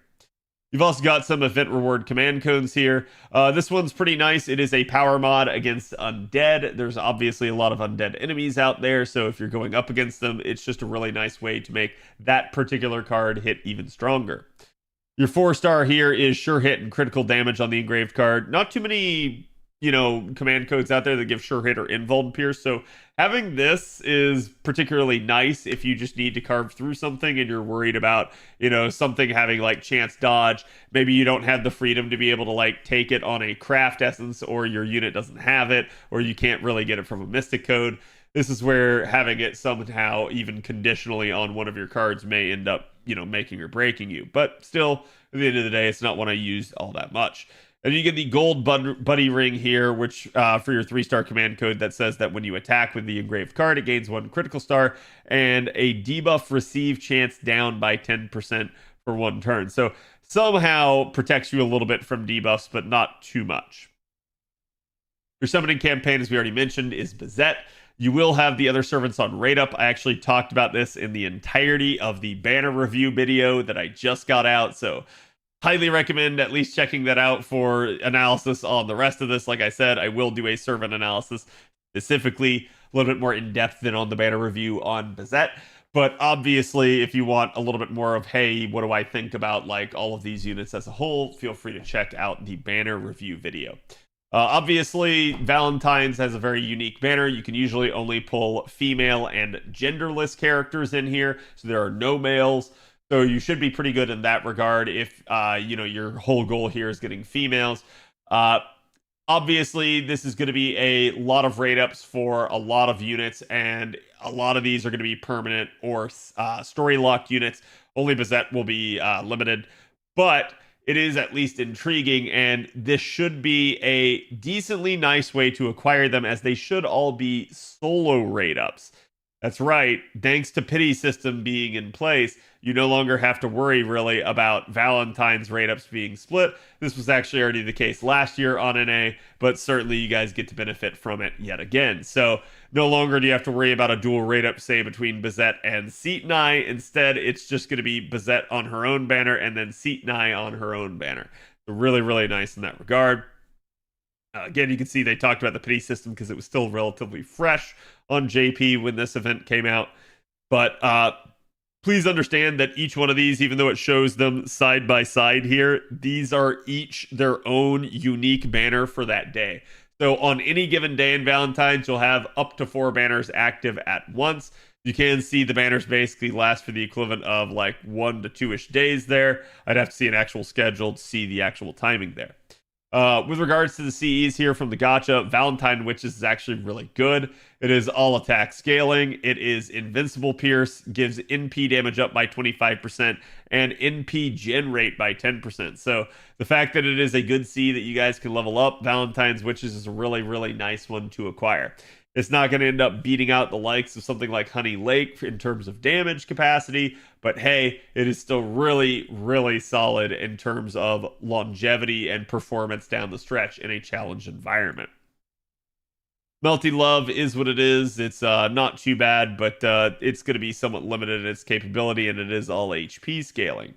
Hot Chocolate is going to be your 3-star C. It's all attack scaling, but you probably don't want to level it all the way up.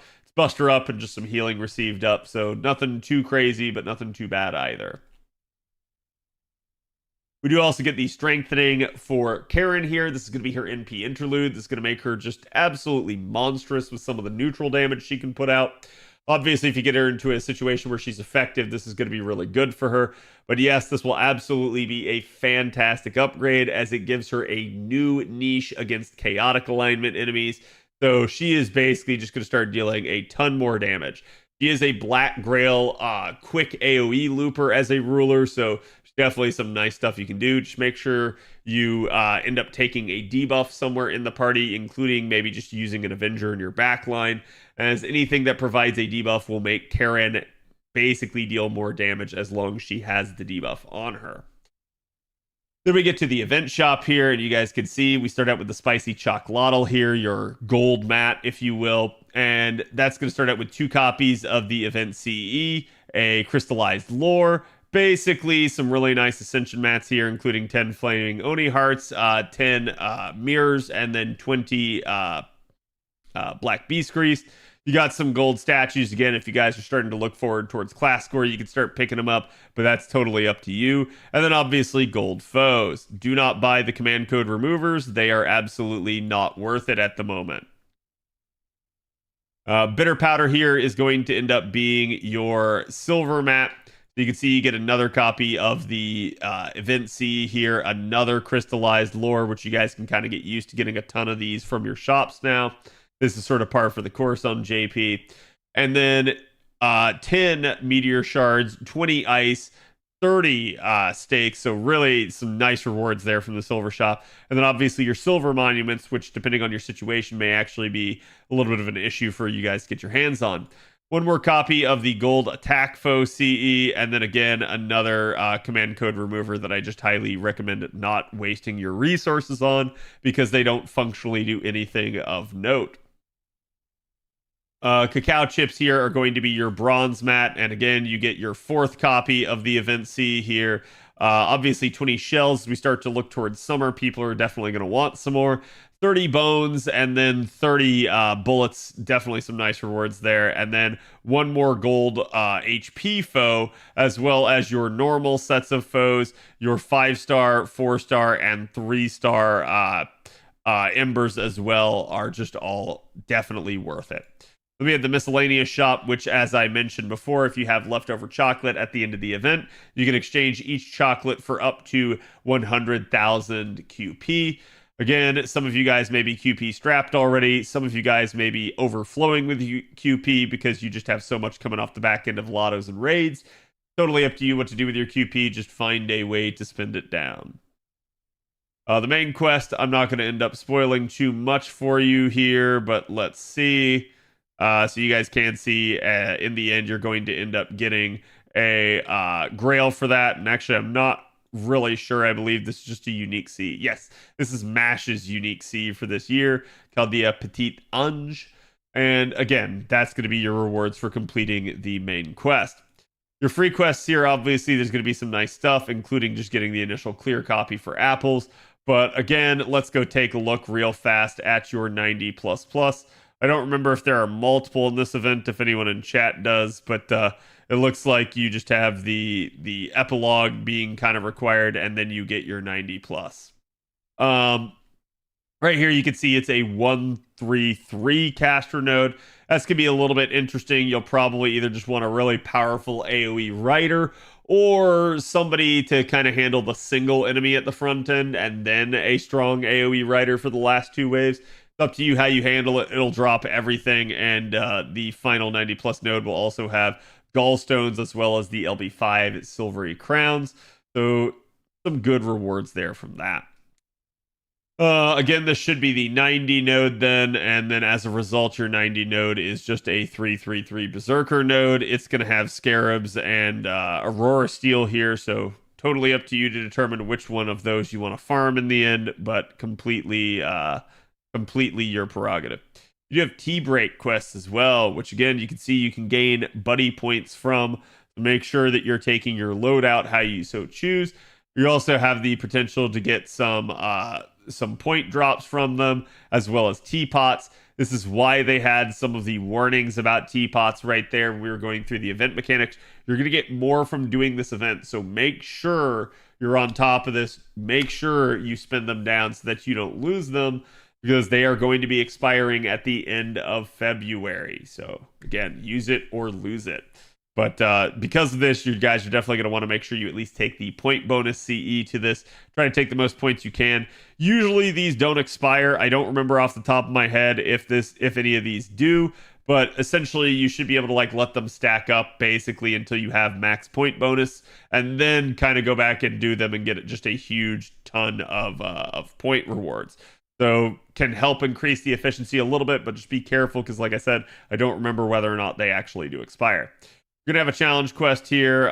Definitely a laundry list of details, but you will get a crystallized lore for it, so not too bad. And then we also end up with our point rewards here, where, again, you can see just some nice rewards, some free apples that you guys are going to get. Obviously, QP, things like your LB6 bells, some fangs. Definitely nice stuff here, including mana prisms as well. Looking through the list here, it looks like we get a ticket at 100k there, another one at 200k, so not too shabby in terms of rewards. We get some yarn, some silver apples now, tear stones of blood. And And as we continue to look through, so it looks like basically every 100K you're going to get a ticket. Not too bad there. Another one at 400K. Looks like you get your first command code at 500K here. You start getting some more gold foes. Your next command code at 800K there. You start getting command keys.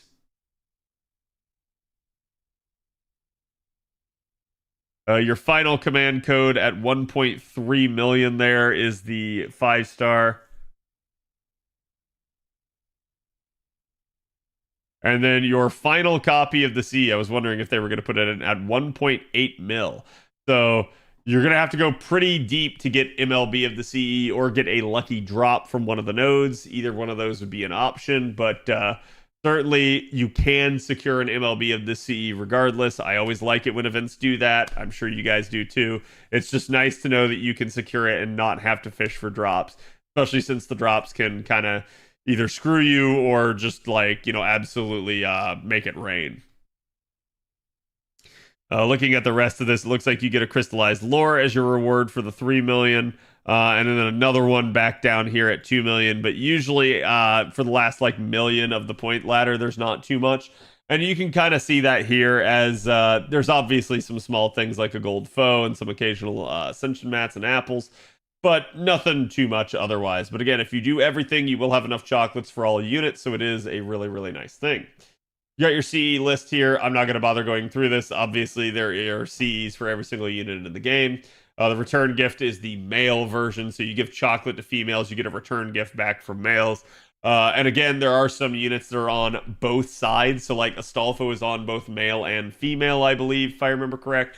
So there are some interesting units that sort of get to cross the line, so to speak.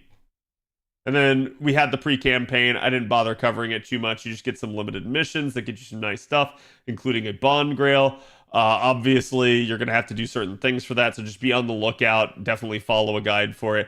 And you will have a 2x success chance, thankfully, even though we missed out on the one at New Year's, but it's only going to be for these select units.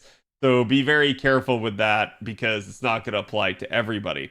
But it's definitely a nice thing. You'll get some quartz, some apples for the login, and it will also have its own banner. Again, I talked about this one in banner review, so definitely make sure you guys go check that out. I will see you guys for the next one. Good luck on Valentine's Day. Good luck with your rolls, especially if you guys are going after Bizette. Have a good one, and I will see you guys for the next video.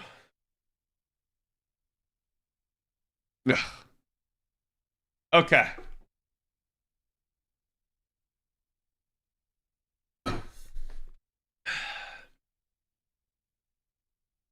I feel like I talked so much there.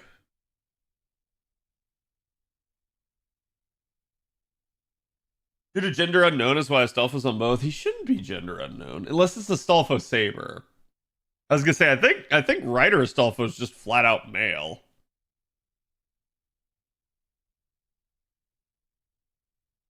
He is interesting.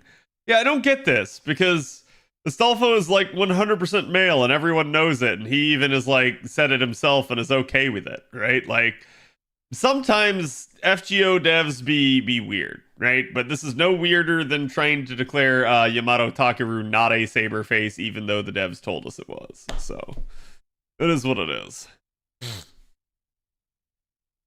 They don't get the meme, yeah. Yeah, I was gonna say I know Astolfo Saber was unknown gender. I forgot OG Astolfo was.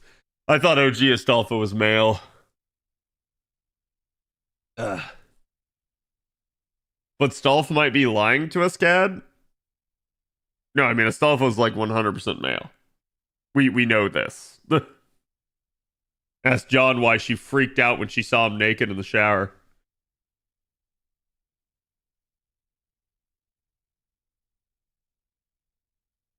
That MHX doesn't see him as a saber face? Yeah. I'm sure that's why.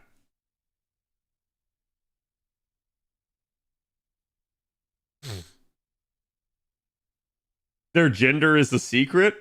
What do you mean their gender is a secret? They literally said they're male. Like what?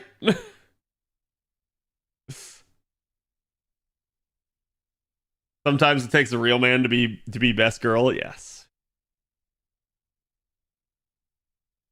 What if we don't want Bazette, but she drops while CE rolling? Give her to me.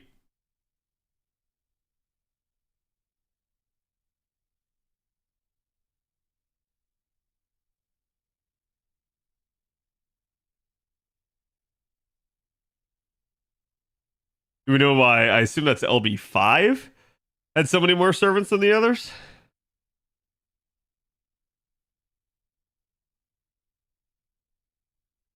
Hello, Kayotsu.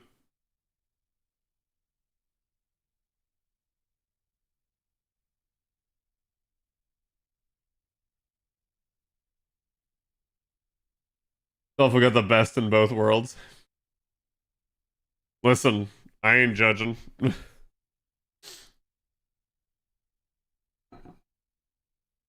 If y'all want to fuck Astolfo, it's no skin off my back. Y'all can have him.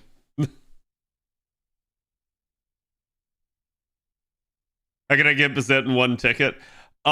Usually it involves some amount of luck saying YOLO swag 420 blaze it, and then like basically just not caring. Because the second you want Bazette, you won't get her in one ticket.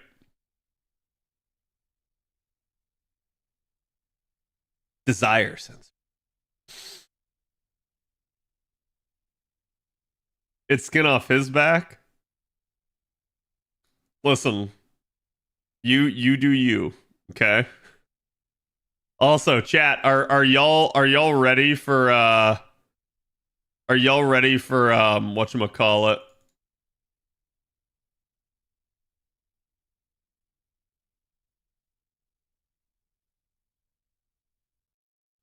Oh, it's not unlimited wealth, it's infinite wealth. Fuck. I think I keep calling it unlimited wealth. Did I call it unlimited wealth on the schedule this week? Like a dragon is going places.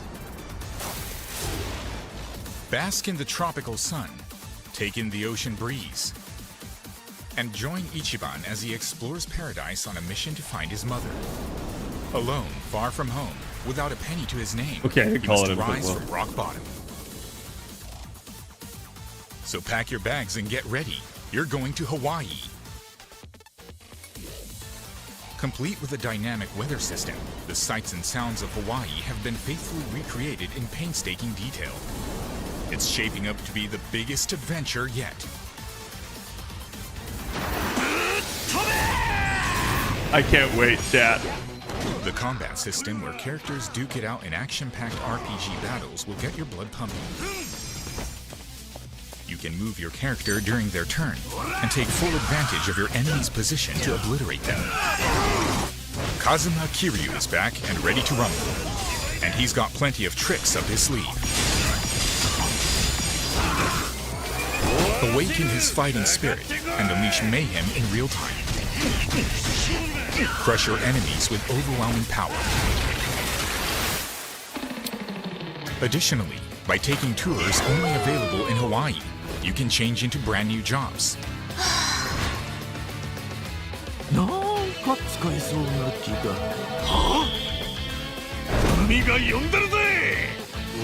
Samurai, Desperado, Geodancer, Pyro Dancer, Housekeeper, Action Star. Many more exciting jobs are waiting to be discovered.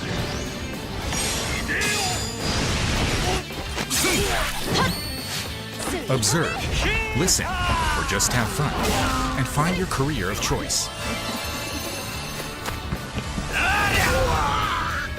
This is what we're gonna play Thursday, chat. Houndmates, a summoning service that can turn the tide of battle, is back and better than ever. Choose from a legendary lineup of allies and iconic blasts from the past. Twins Basil.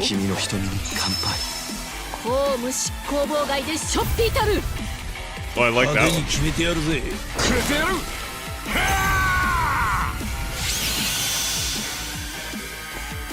Deepen your bonds with your party as you travel throughout the world. Yes, deepen the bond with the cock. Every experience makes Ichiban and his friends grow stronger. Build your party up and wipe out any foes in your path. Let's crazy! Also, chat, hold on. Didn't that look like Mash's VA?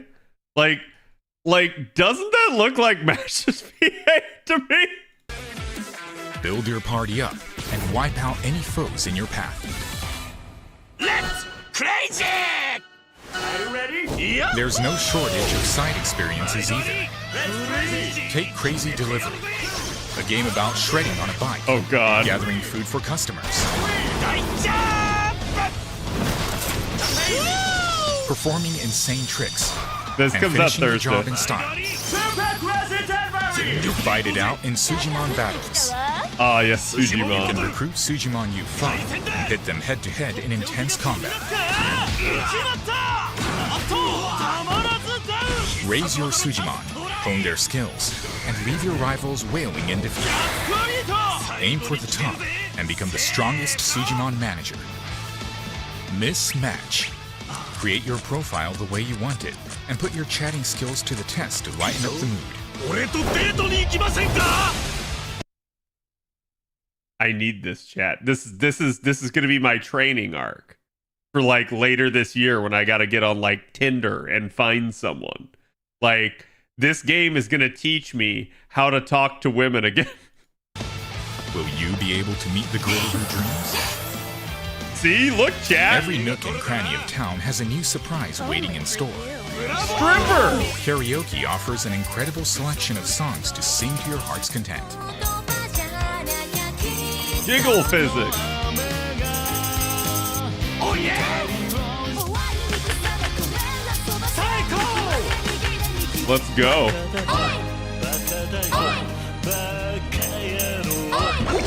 What's more, Sega Bass Fishing, Spike Out, and many other classic games return in this title.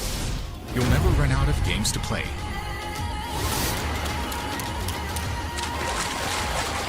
Featuring extreme battles with a world-class locale as the backdrop. And tons of mesmerizing content. Ryuga Gotoku Studio brings you the ultimate entertainment. Go take a trip on the wild side.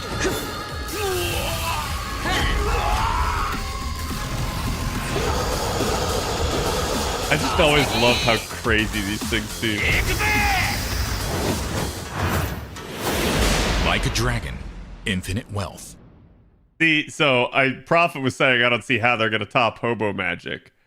They don't have to. They have hobo magic. They literally don't have to top it. Hear you and Ichigo singing. I think I might cry. Yeah, so it's not Ichigo, it's Ichiban. But like, straight up, like, I can't wait. I do know, like, I gotta pre-order this. I haven't done it yet, but I think it's like, yeah. So if you pre-order, you basically get the special job set in the game. Again, it's absolutely non-essential. You don't have to have the job, but if you like using it, right, it's going to be pretty fun. I think it's like the female one's a tennis instructor and the male one is like a football player. So it's definitely going to be really funny. Hobo Magic is now a Grand Wizard. I like that absolutely censored that.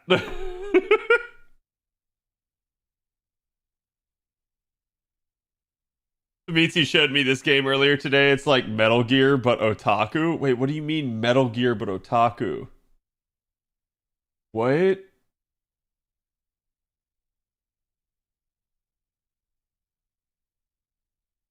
Is this like PG? Hold on, I don't want to like show this if it's there better not be nudity in it.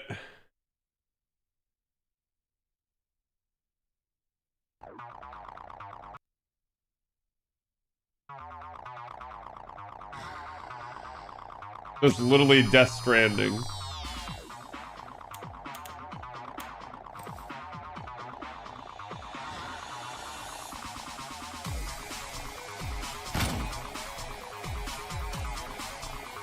Ain't no way that man got the body strength to do that.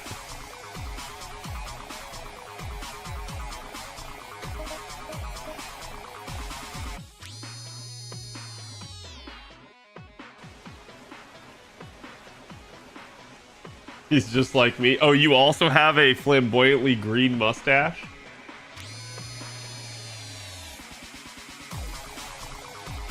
Okay, he's got waifu models.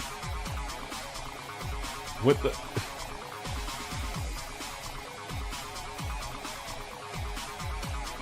Ain't no way. Like, this man needs to be ripped. Not...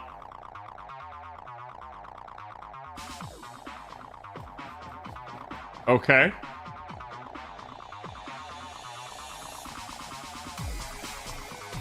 This is like one of the weirdest trailers I've ever seen.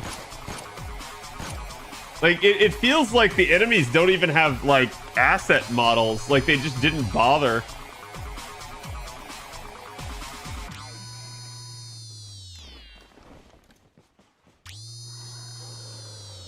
What? No. No, I will not. Why is every single piece of his, like, hair a different color? What? We need an FGO Summer 3 mod for that game? Yeah, for Infinite Wealth. That's like, they both take place in Hawaii, so it's definitely going to be an interesting one. And I wouldn't at all be surprised to see an FGO reference in it because of who the devs are. He had the option and went for it. I regret everything. Anyways, chat. We are done with FGO for the night. So we're on to totally not AI Palworld, because again, like I already talked about, as best I can tell, this game is not made with AI. You know, whenever it wants to load. Offbeat Owl, thank you for the prime. Appreciate it. Hope you're having a good one. It's time for Palworld. Yeah, chat, behold my pals. Okay, so first of all, let me go be right back real quick here, because I can't show you guys the server that we play on. So let me just cram it in here real fast. Oh, well, it had my old stream title called Friendship, Forced Friendship Simulator.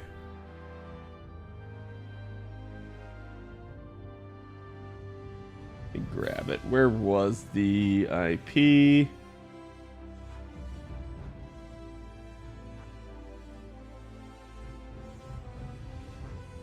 I did see a really hilarious meme the other day, chat. Regarding Palworld. Some of the Palworld memes have like legit been hilarious to me. And I love this guy, Gene Park, if you guys have ever followed him.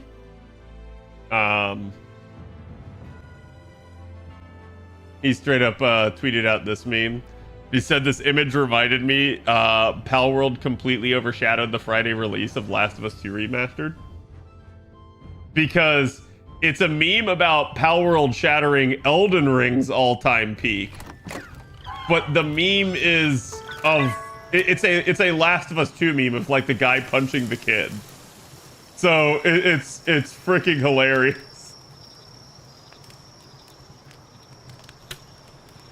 Do you regularly play any gachas besides FGO? Nope. No, I only play FGO because I play both NA and JP, so it's like usually between the two servers that leaves me with already too much to do. Yeah, we have assembly lines now. Also, all of my Pokemon are weakened or depressed, so it's actually simulating real life. But basically, we've discovered a couple things. Again, one, you can't replace any flooring at the moment. Two, because my PAL box is indoors, if I summon a too big PAL. Let me give you guys an example of this.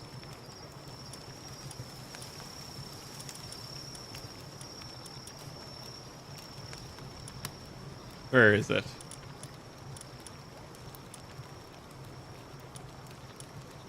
Doesn't feel like all my pals. Hold up, pal. What'd you do with all my pals, pal? Okay, there it is. So, like, for instance, if we do a pal that's, like, way too big, so, like, the King Paka here, this is, like, an alpha pal, and he's just, like, even bigger and stonker, but, like, he too fat. Actually, I say he, it's actually a she. Even though it's a king Paka, it's a she. But it too fat, and it can't even get out of the base. So like you can see, the pal's just like incapable. So like because of that, I regret putting my thing indoors. If I ever make like a true final base, I'm gonna definitely put the box outside so I don't have to deal with this crap. But is what it is. Looks like we got some incubations that are done. Let's see what we get.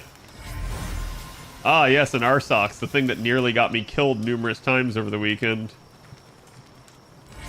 We get a Gumas.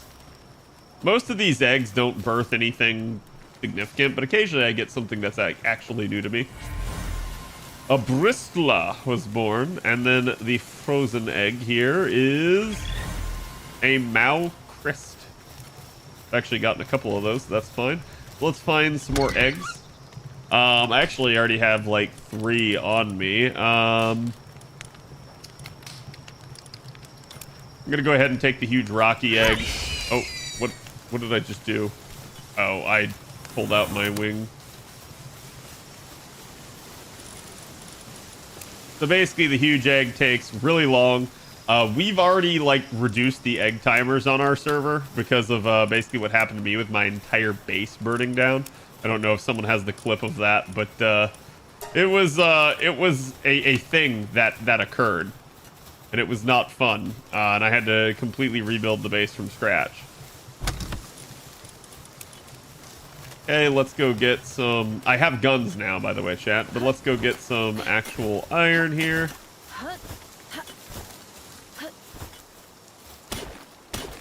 Is that furry bait? Maybe.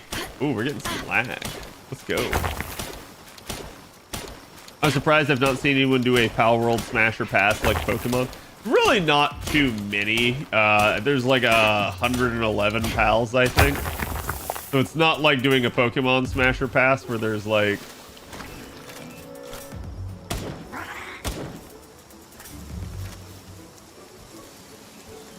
You're gonna try and hit me, aren't you?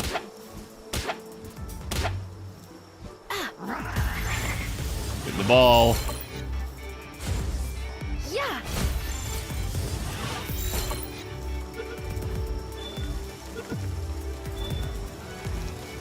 Okay. We got a Tombat. I haven't gotten too many of those yet. I think I've acquired almost everything else around here. Almost. One of the easiest ways to level up in Palworld, and you guys can see I'm already level 30. You can absolutely level faster than what I've done, but one of the fastest ways is to simply capture things, because you get the capture bonus.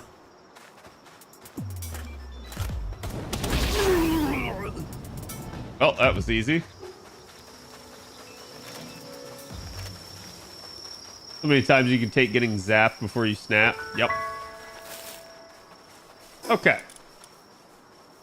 So, chat actually went on an exploration run, and it was terrifying, especially at night. So I figure I'll show you guys the frozen north here. I have my thermal underwear and just normal meta armor. Let me put the cold resist armor on so I don't freeze. Basically everything here is very high level though. Oh, I didn't take the ore back to base, so that kind of sucks.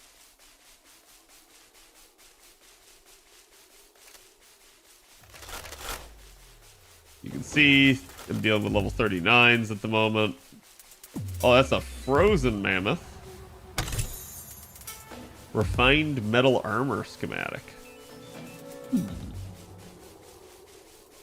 That may be good. I don't know if refined is like a new recipe I need to unlock or like a new tier. So you can see we're just kind of heading along. Obviously tons of iron up here in the north. Yeah, it's a Wumpo. Oh, he's chewing on a, like, a leaf. Couldn't even tell. Found a frozen egg. Hey Pikachu, let me show you this new Pokeball real quick. Is this Lost Belt 1? Yes. Yeah, and it's not Pikachu, okay? It's legally distinct Pikachu, so I call him Fuckachu.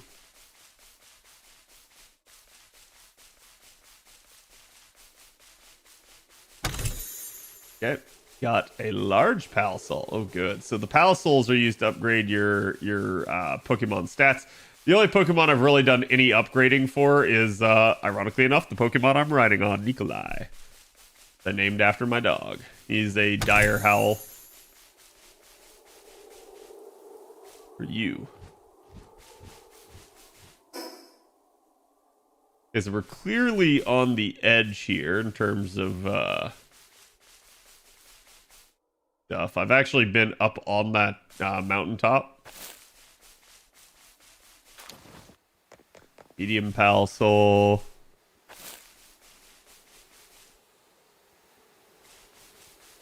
I'm just looking to see, is there...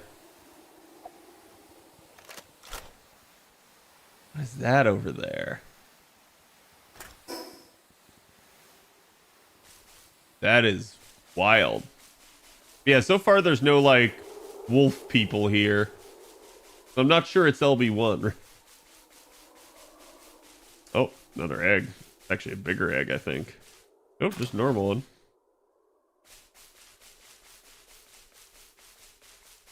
Sometimes I find eggs in environments I wouldn't expect to, and I find that to be quite hilarious. I have literally found a frozen egg in the volcano and a scorching egg in the frozen wastes.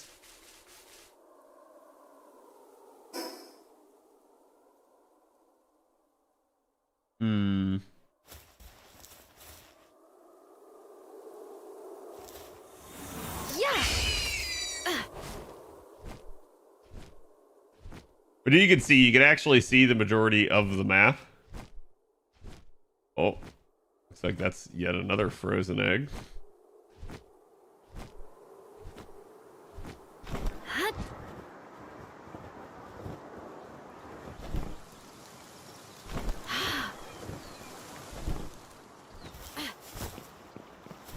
That's a large frozen egg.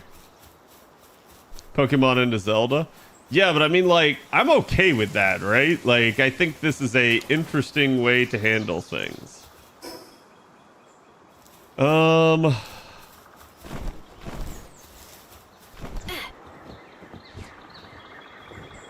Should be able to make it over this wall. I'm gonna come in a little bit shy of it. Oh, please don't have a lip.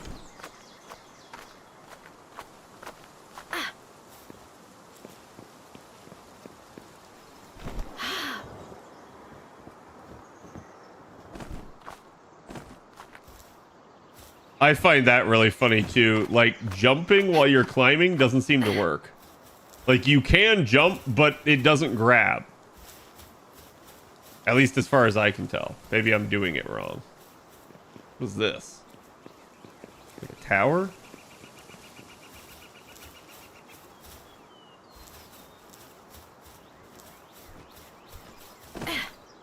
Yep.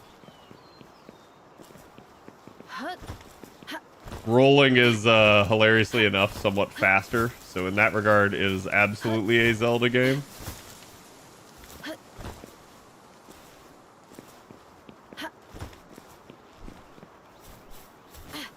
See, it seems to me like they want there to be stuff here later,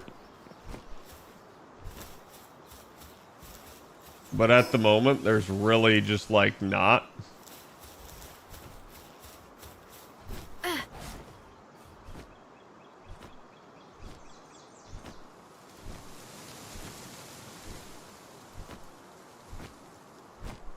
HAL Genetic Research Unit Executioner. I see. Excuse for Monopoly.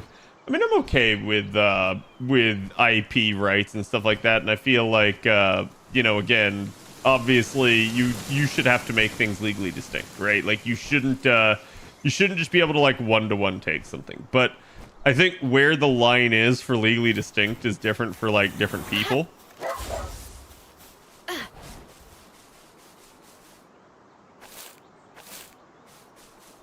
Yeah, they gotta like change this. I need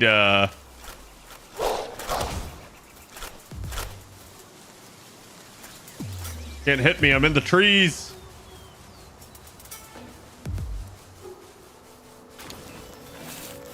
Oh, whoops. Accidentally dismounted. Okay, somehow we're headed back north, which is not what I want.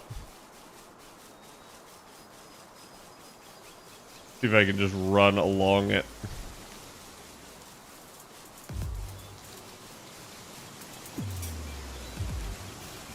Nope, doesn't look like it. Whoops.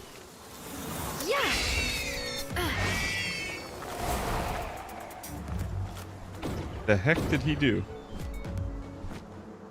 Damn, those guys are still after me. Catch the fire goat looks cool. I actually already have a couple of them. Like, the majority of Pokemon, unless they are higher level than me, I have probably caught them. Not everyone, because there's definitely some, like, ones that have rare spawning conditions, I think.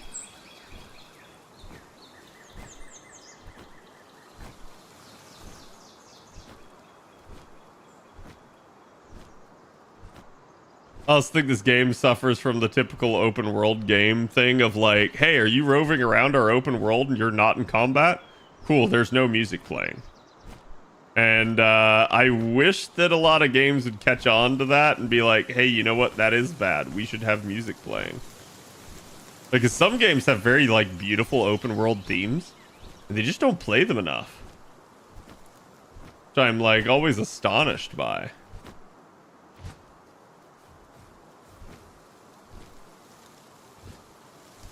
Have I found any boss shinies yet?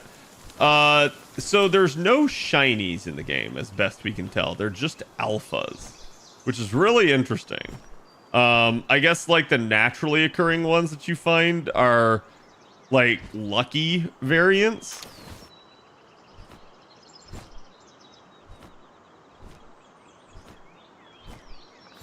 Oh my god.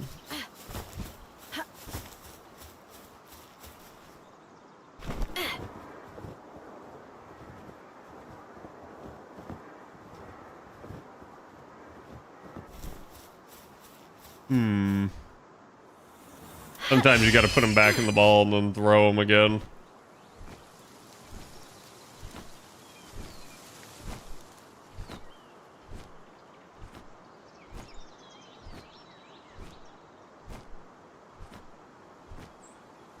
Ah. Scorching egg. Oh, a large one at that. There are huge eggs, and I've heard tales of an even bigger one. But I have not found an even bigger one yet.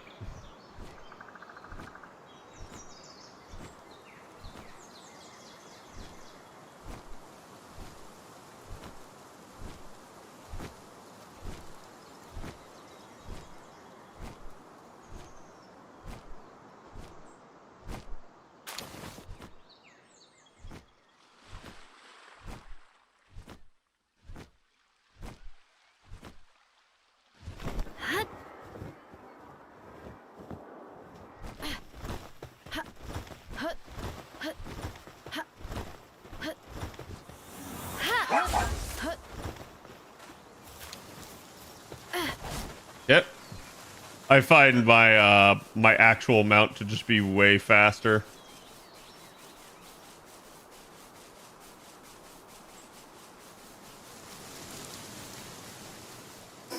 The only problem is whenever there's verticality.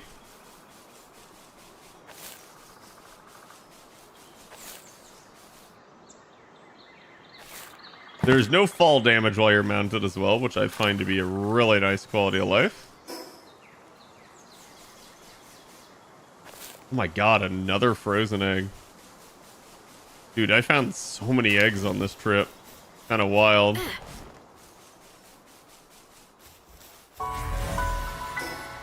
Okay, so that gives you guys an idea of how exploration works. I have another side base over here. Unfortunately, that side base, like, sucks. I don't know how to describe it to you guys other than that, but, Yeah, it just kind of sucks. Again, I found 4 large eggs. Basically, I established it to make these guys farm and mine stuff, but they can't even seem to do that. They just occasionally kill this one like stack of rocks over here, and that's it. That's legitimately all they do. They never even kill this one. And what's hilarious is there is a path down here that I have seen them use where there is so much extra stuff. Like you can see, there's my rush ore right there. And they don't actually mine or do anything. I've also noticed, like, this is one of my complaints about it so far, but basically, if you spend too long logged out of the game, the people essentially don't get like they just get depressed again from neglect.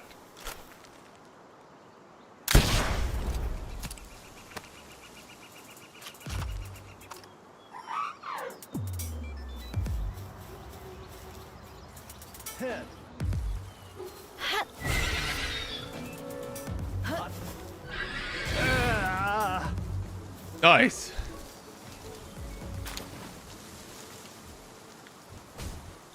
I don't know how I got him, but I got him. I think you need 2 mining pals for mining ore. I should have it. Right? Oh, raid?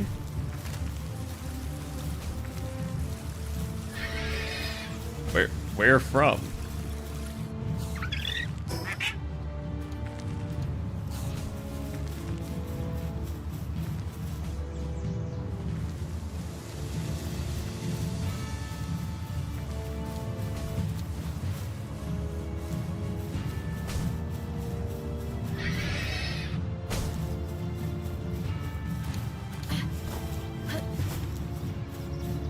Bro, what?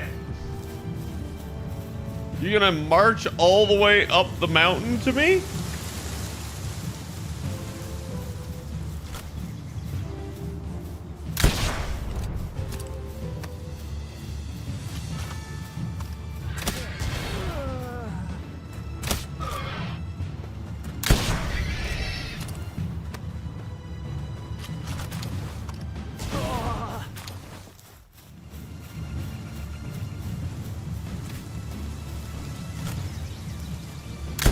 Oh wow, he jumped.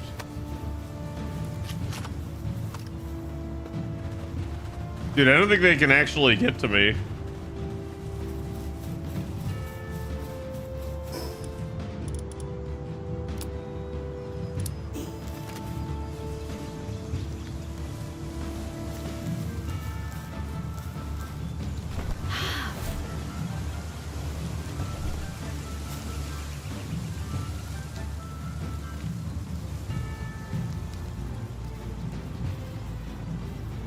Yeah.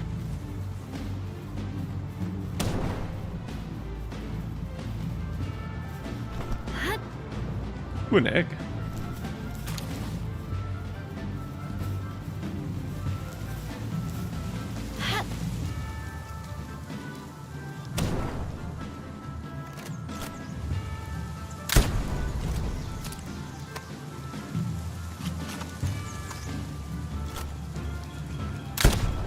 I don't know where the hell they're going.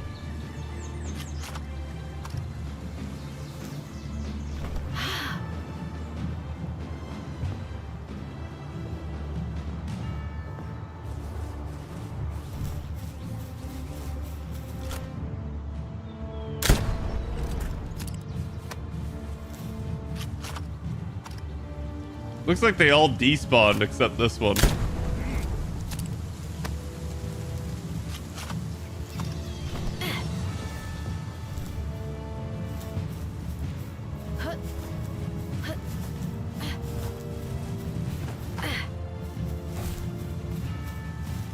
The enemy has been defeated.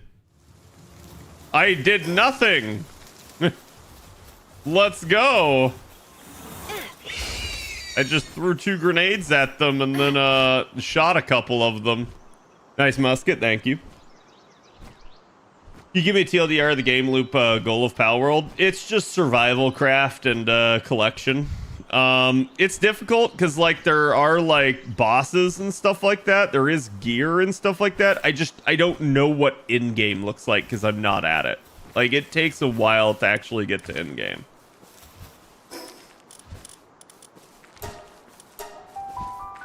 Let's go back to my actual base over here. You can see because of the reduced egg timers now. So the Fox Parks here is heating the thing, and that is actually allowing the eggs to get increased heat.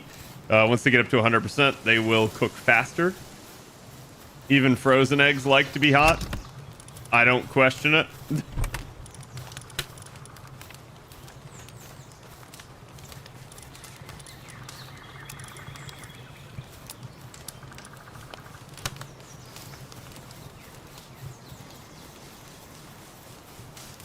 I'm actually curious, can I craft the refined metal armor?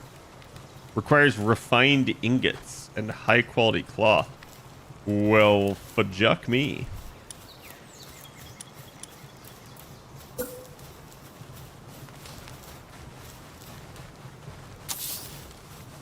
Alright, so we're gonna let them craft. I'm gonna come over here and tell it make all the ingots from all the ore I have. Get on my bar.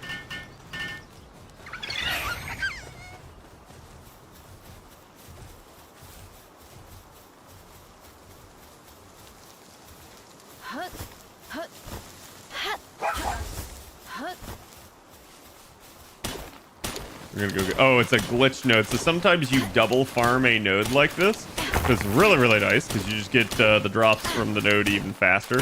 To me, this is actually the speed at which you should be able to mine out a node. Should always be this fast, but instead it's not, and it usually takes you like 2 to 3 times as long, which I think is dumb.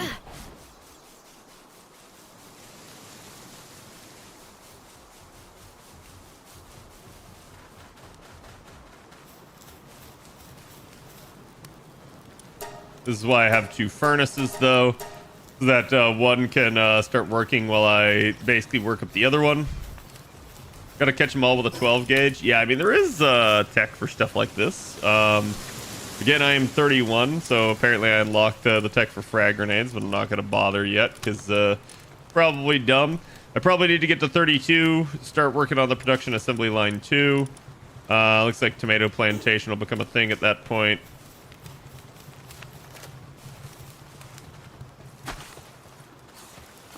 So this very likely requires me to just capture things that I have not previously captured. So usually what happens is I put away my pal.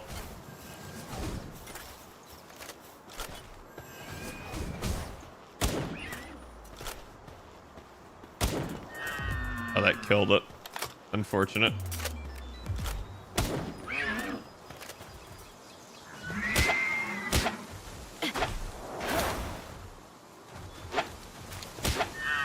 That killed it too, also unfortunate. I'm not trying to kill those things.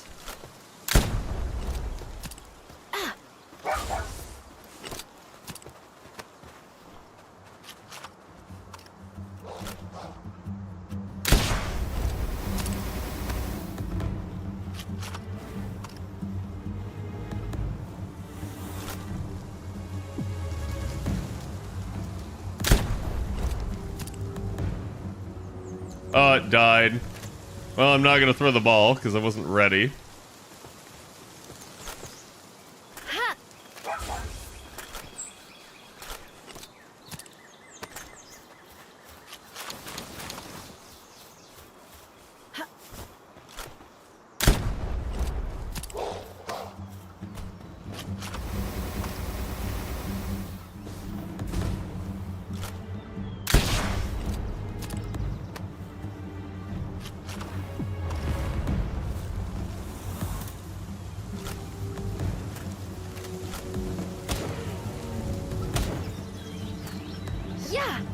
Oh my god, don't make me miss the Giga Ball, you piece of garbage.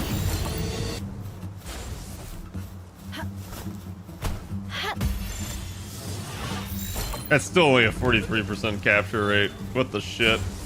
Yeah. And he still broke out of it. Oh, come on, man.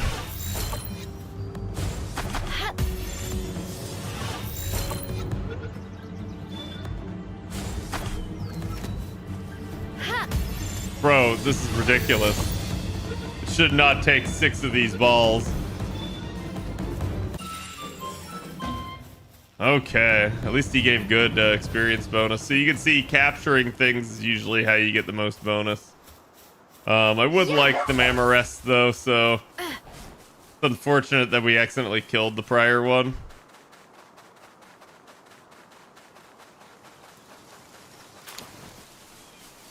I have way too many rubies, so I don't gotta worry about that. There's a thwack. Cremis are actually like really hard for me to capture because I usually one tap them. Like that.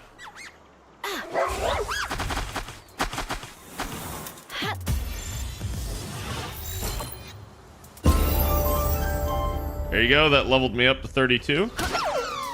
There you go, that one tap the Cremis. So you can see I have issues sometimes. This gives me another thing. At the moment, I am neither in danger on health or stamina, so a lot of what I'm doing is just jacking up my weight even more. I don't really care for work speed because I just let the pals do everything.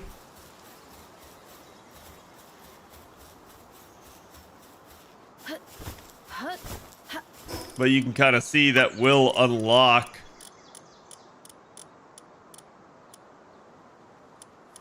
production assembly line 3, which needs to be my main goal. Storage container set. 100 ingots for that. Like, the ingot cost in some of this is just actually insane.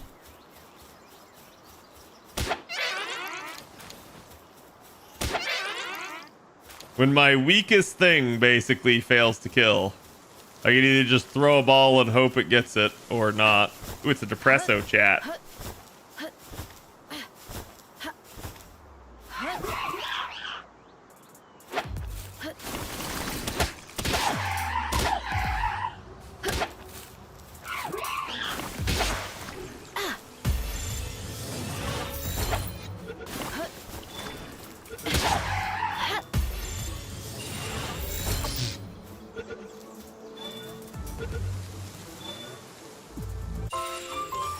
There's another Mammorest. Yeah. So Nico is 30, Nightwing is 30. Nobody else really is. Mostly because I'm just leveling up units on the side.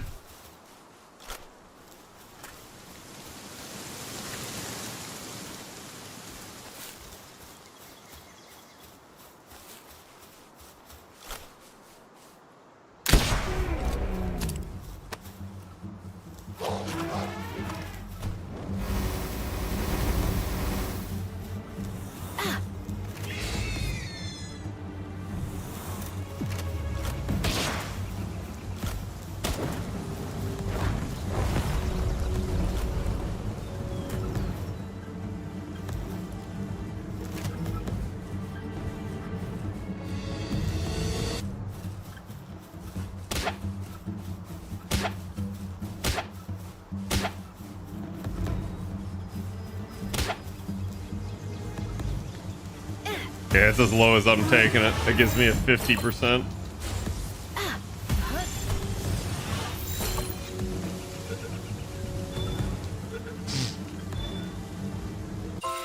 There we go.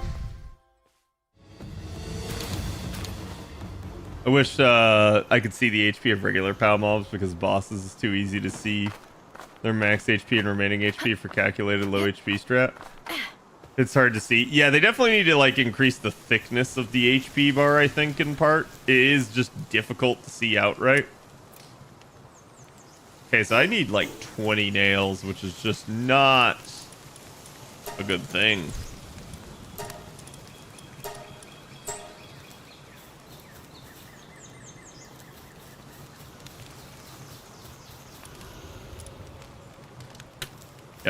Yeah, game. There we go. So it looks like I need 70 more ingots. I'm also gonna say cook me all this Mamarest steak, because I just got so much of it.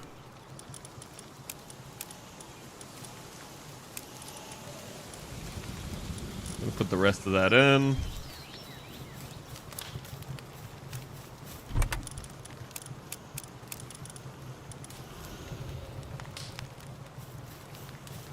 Inventory management is definitely somewhat hellacious. There's just not a lot in the way of storage space, so part of the issue. Okay, frozen egg. A Mauchrist. Damp eggs. This is a water egg. A Pingullet.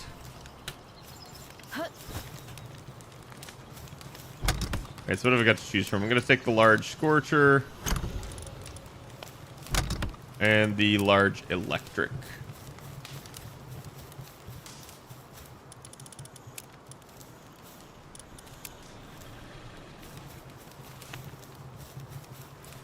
Now in the interim, I basically just need certain other things.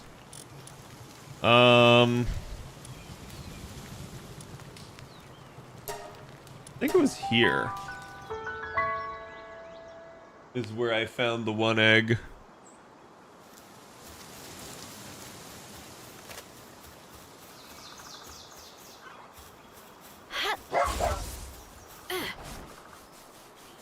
Because it's relatively dark here. That's sulfur. That's a different type. See, chat, this is a, like, Elden Ring-esque dungeon here. Oh, he's only 23. You may as well do him.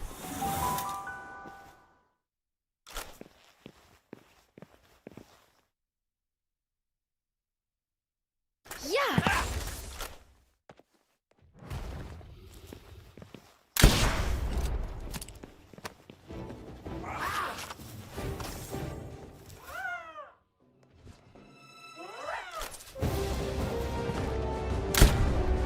Damn, how did that miss the head?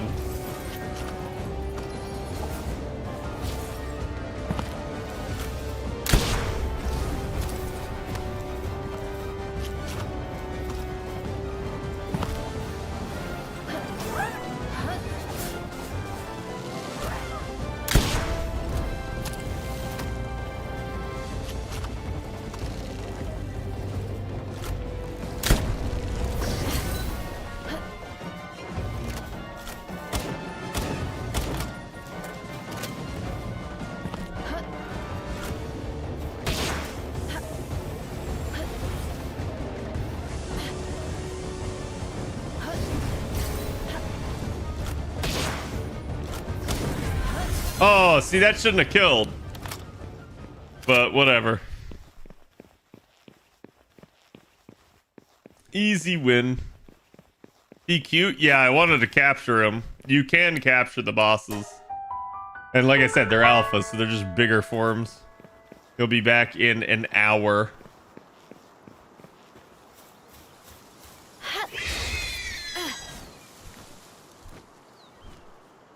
The thing about a Tsukihime anime, we don't talk about the original. I think that a Tsukihime anime should come after a Fate anime. And I know people would be like, but Cad, and I'm just gonna be like, yeah, I don't care, I'm biased. Like, I think the lack of a Fate anime is a bigger issue for the Nasuverse. At least at the moment.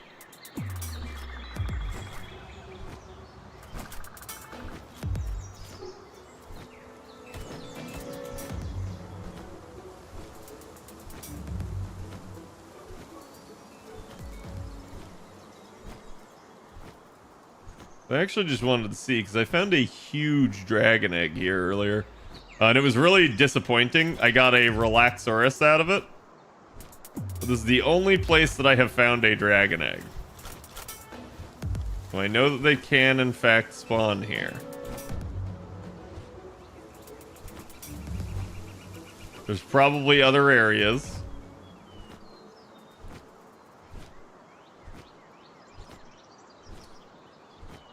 As a common egg.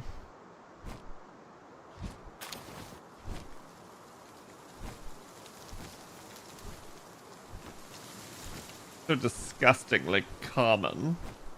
Yeah.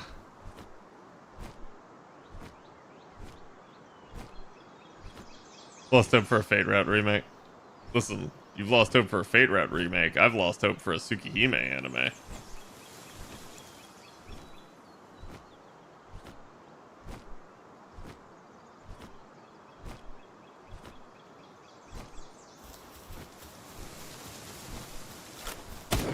Get back here.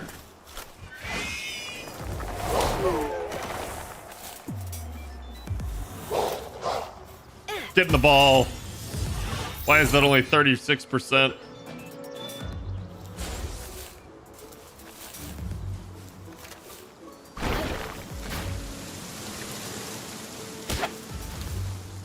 Yeah.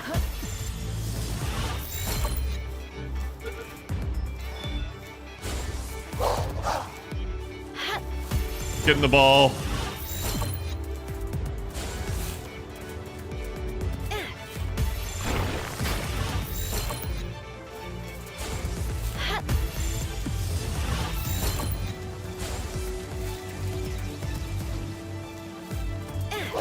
There is no reason I should have to use a Mega Sphere on a level 12. Whee!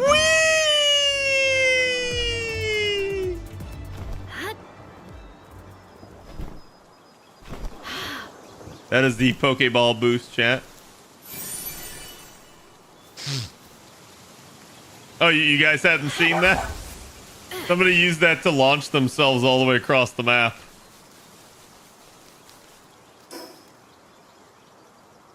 I think it's fun.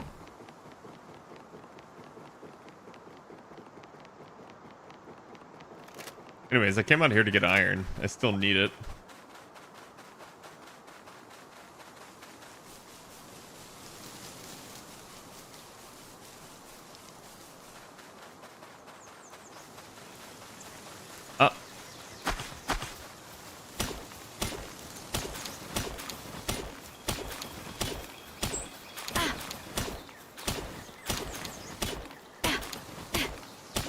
Chad, I think the faces in this game look atrocious, but they at least got, like, body proportions good.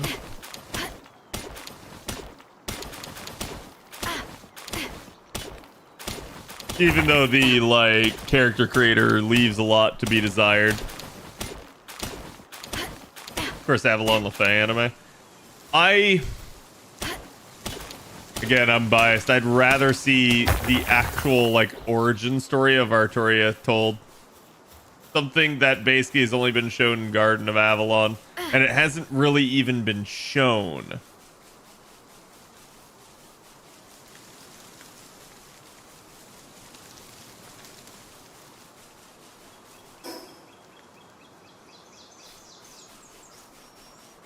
Oh, yes.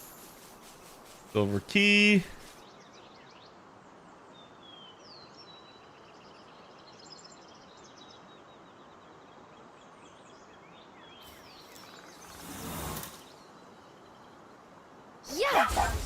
Wait, what?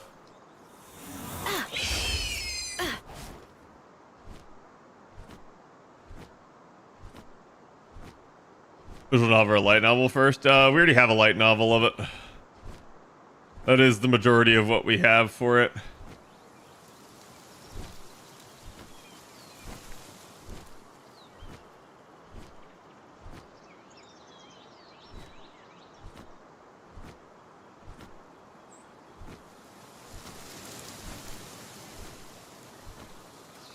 This is a big hill. Complete with our socks.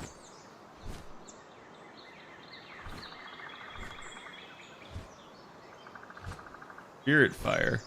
Nightmare Ball. Stone Cannon. These are all just things I have not seen before, so I will pick them.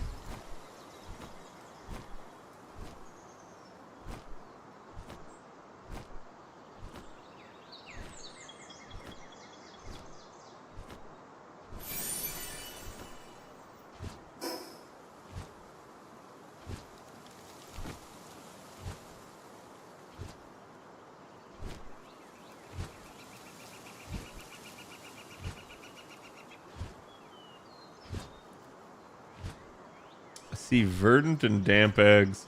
I don't care too much about the verdant. I've gotten so many verdant eggs. I will definitely grab the dank one because it's dank. Full Arthurian retelling, actually. Yeah, but see, I would love to see it. And I feel like let's be real. Unless you're a huge Oberon stan, a telling of the original Arthurian mythos would appease a lot of people because you'd have obviously Arturia, but you would have Morgan Le Fay, Mordred, the Knights of the Round. Like, there'd probably be a lot of people that would just be happy to see that.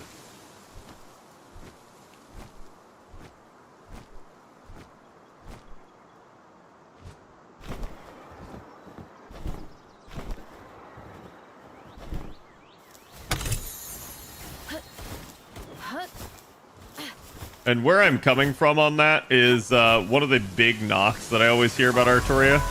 This is kind of selfish of me, right? But it's that a lot of people say that like Arturia has no personality, that like, you know, she's already like lived her whole life and everything, that like, you know, she's just a boring character. She's vanilla, yada, yada, yada. And I'm like, the problem with this is the story does not center around Arturia. The story centers around Shiro and then the two female protagonists. So it's like, if you actually told that, you know, comparing Arturia to like Rin or Sakura that each basically have their own route. And don't get me wrong, Arturia has her own route too, but it's like Arturia's is more coming to grips with the things that have happened rather than showing what did happen to her.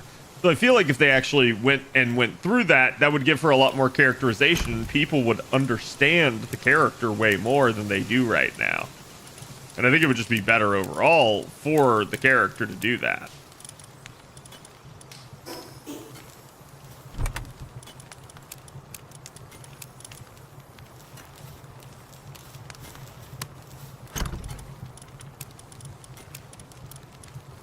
I was just double checking to make sure I couldn't store any of the fruits in any of those.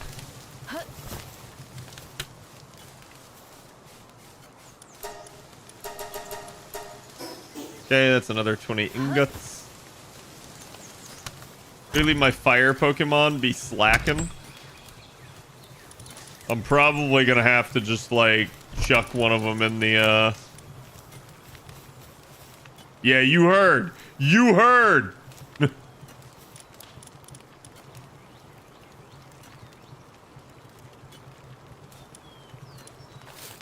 That man was depressed.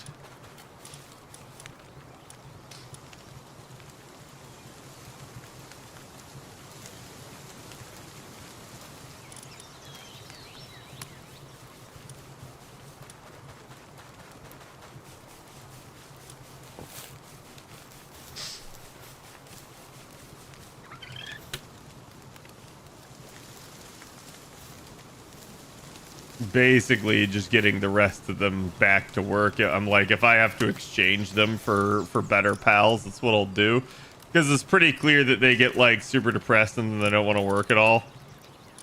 And I find that stupid.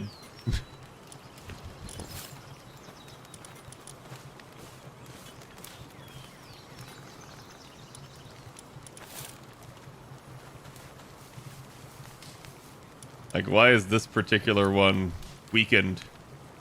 Oh, he's a work slave. Get in there. Get working.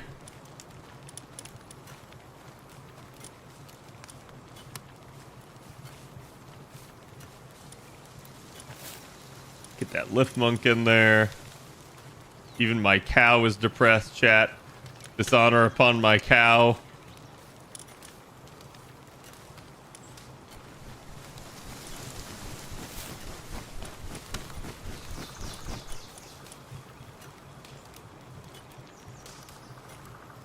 Do I have more monkeys?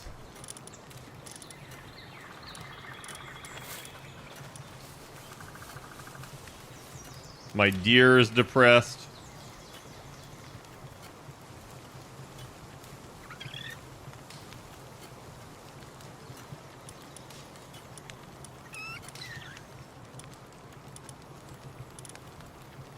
Go with positive thinker. My Jolt Hog is weakened.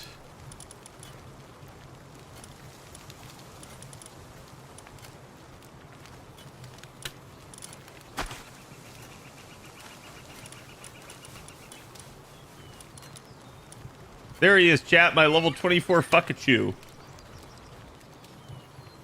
Is that levels they have in certain tasks? Kind of. Like, it's like some... I don't think you can level up that, but maybe you can by enhancing them. I have not tried.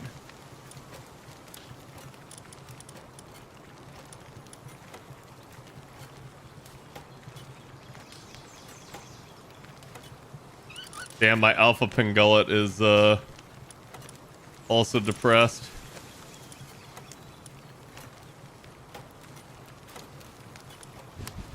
Dude's a motivational leader.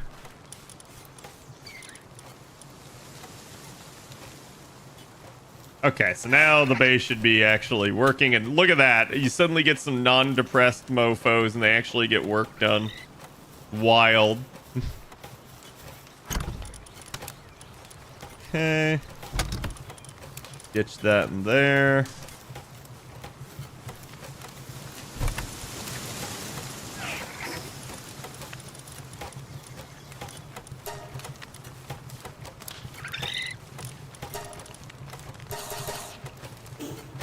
Yep. And then what do we need for the...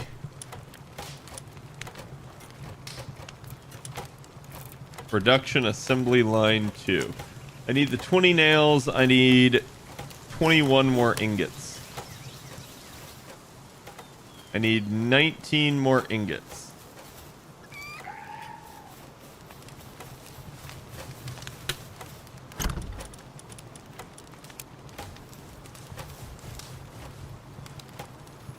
I hate that the pals also are not smart enough to go like, oh, do you already have this item in one of the chests? I'm gonna put it in that chest. Instead, they just go like, I'm just gonna put this in a chest that they never check. So like, to me, the pals themselves are like one of the most inefficient things in the game. It's a great idea, a great concept. They've got to work on like their priorities because it's like way too bad. Oh, it's a glitched node again. Japan could learn from this. I agree.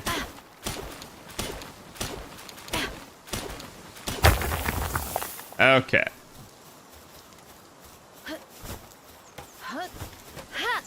God damn it, why did I throw that? Never hit Q, chat. Never. Hitting Q is always a mistake. Feels like it anyway. I think, interestingly enough, what I'm going to start doing before I go offline is I'm just going to put all my pals back in the box.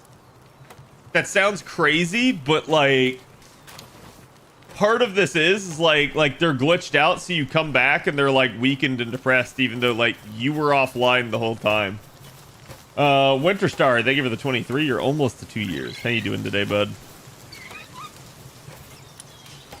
Okay, so we just need the ingots. That's enough for like one stack, but I'm definitely gonna have him work on another stack too. So we go find another iron node here.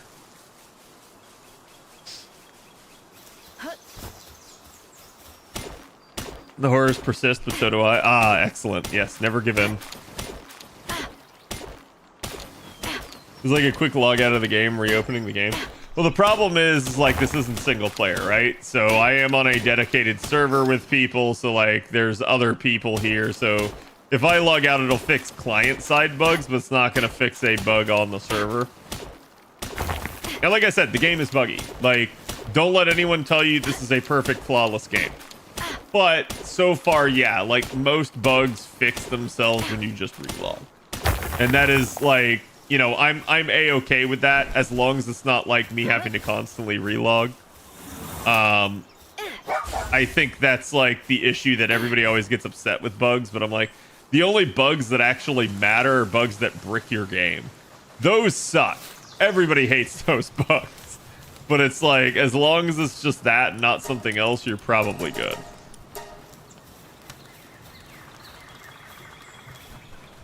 You can see we still got 7 hours on that sucker, but it's Its incubation speed is at 0 because somebody needs to come do this.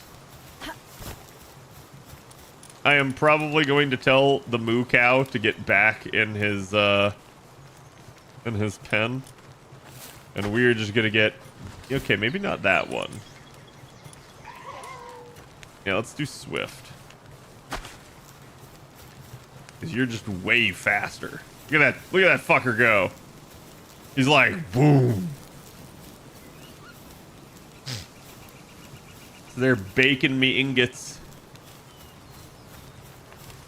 Thoughts on a Counter Garden Emiya anime? I think that would actually be really cool. Like, because I think you could kind of do it like case-to-case type deal where he gets summoned in to just like off somebody. They kind of like tease that he just like went around assassinating people as the counter force. But I think that would at least be interesting to like showcase some. Okay, if they're gonna go cook even more ingots, then I'm gonna basically grab yet another set.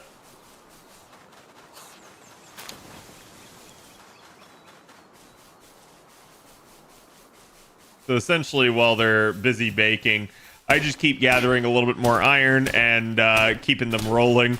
And I can keep doing this. The only issue at play is that, like, the game needs so many ingots that, like, this is, like, the millionth time I've already had to do this, and it's super boring. You can definitely set up bases where the pals will do it, but I've struggled to actually, like, get the pals to actually do it. So I'm probably going to end up destroying... This is a bug, chat. So... I have the F for my ore on the screen, but F is also my dismount key. I can still run around and still do stuff, but I basically cannot, like, switch Pokemon. I cannot Oh, it actually let me. Oh, man. That's good. I was going to say, in the past, it has not let me dismount, and the only way to fix it is to relog. So.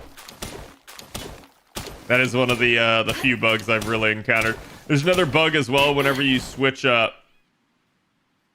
I got it back to back. Are you freaking kidding me?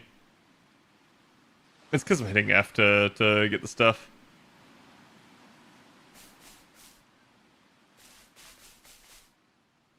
Okay, so it looks like if I go far enough away from the node, it fixes it, ironically enough. No, get in the ball. I'm not having that happen again. Okay, now get out of the ball.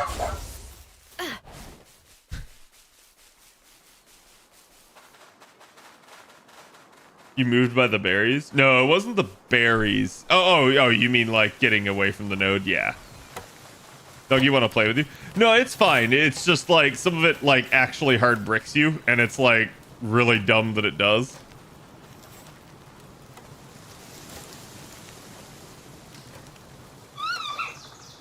Good job. Make me another 20. I'm merciless. Okay, so now I should have enough for the assembly line 2. Which, dear God, there's just so much required space for these things. I don't even care that, like, there's nasty, unaesthetic overlap at this point. It is what it is, chat.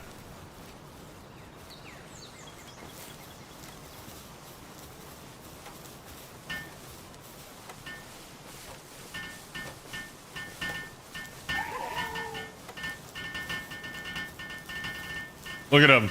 Look at this alpha pingullet. Look how fast he work. He bonk.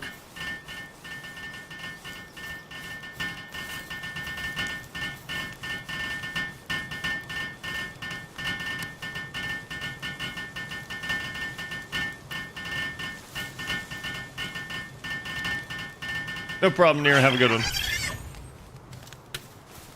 Okay, so now we got that.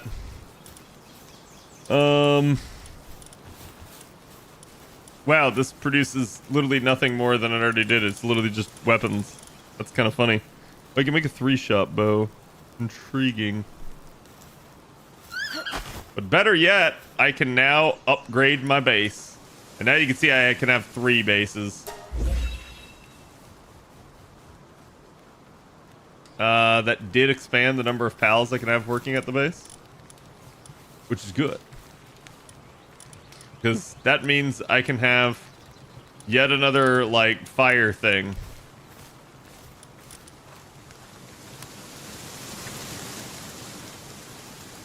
Yo, bro, Bushi be doing mileage here.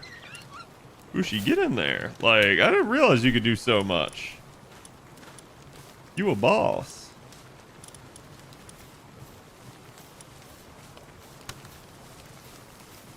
Okay. Conceded is 10% work speed minus 10% defense. That sucks. Cold-blooded is 10% increase to ice attack damage. That also sucks. But it's better than the minus 10% defense. So I may as well put you in.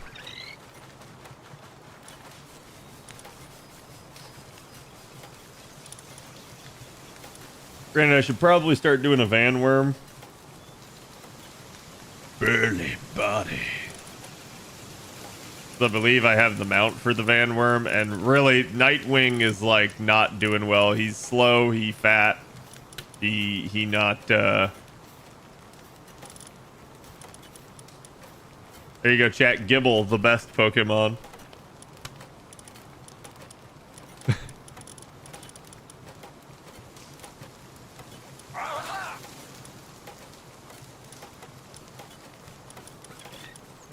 I wonder if there's actual cap to like overall space.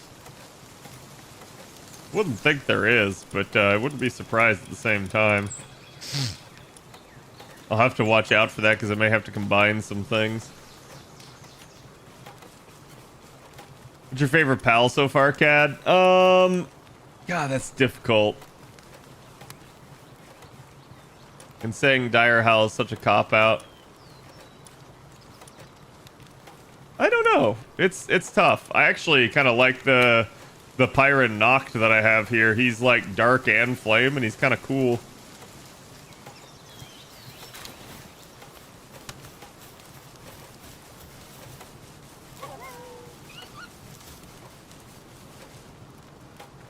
So you can see actually having enough fire Pokemon in the base, really good, as I have like 3 things that almost always need to be heated. Somebody's always slacking off. Again, food counts as another one. So it's like there's actually 4 things that need to be heated potentially in the base, and they just never do what they're told otherwise.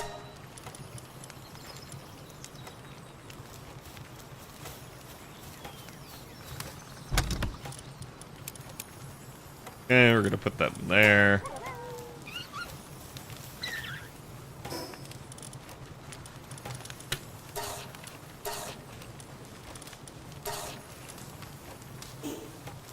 There's my Mammorest steak.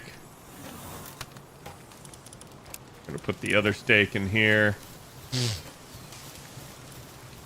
But you can see the incubation speed definitely matters. Well, so I went from 4 hours to 6 hours, as there was not enough there. Huge eggs seem to really be rough for them to light.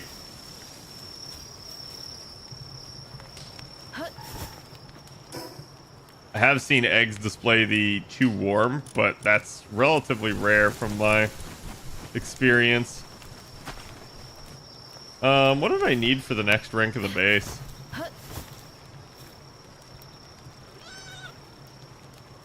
Build an improved furnace. Where do I get that?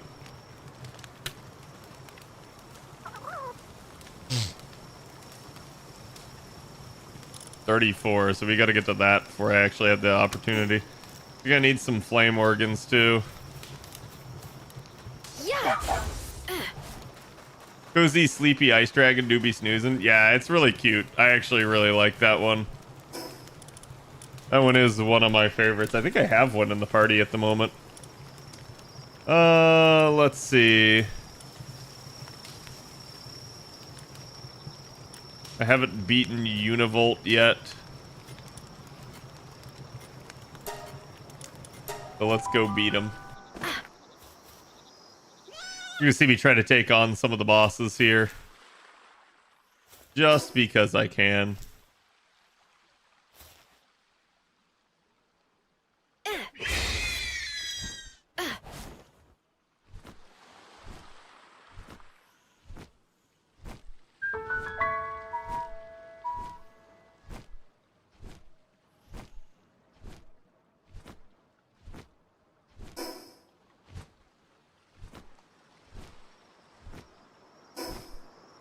He's not up there. He should be down here.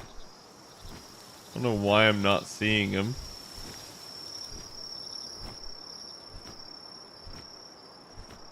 Yeah, it's weird. It's like he didn't want to load.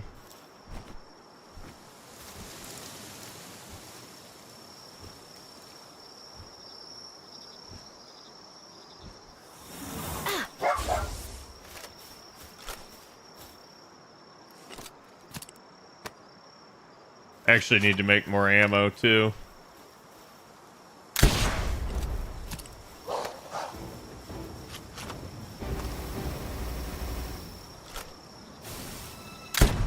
Ow.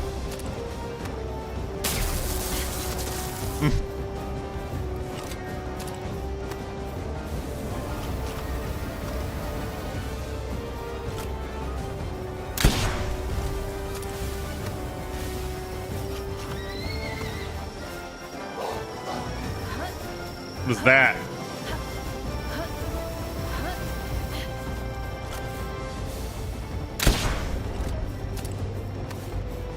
Jojo Puto, they can follow. Oh god. What happens when I look back at my other screen?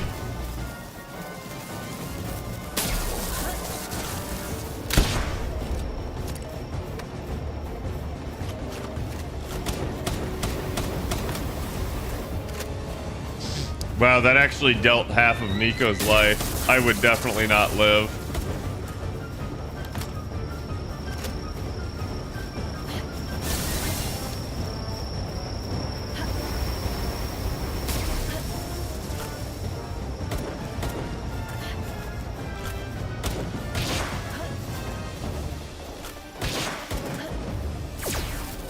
Ow! Okay, that's actually not that bad.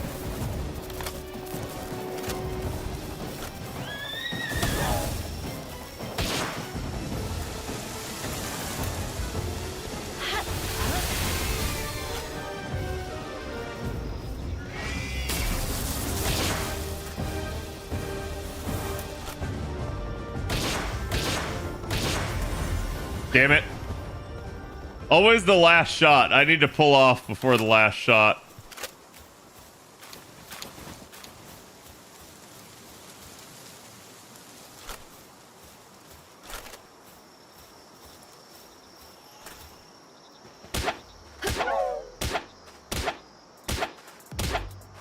Getting the ball.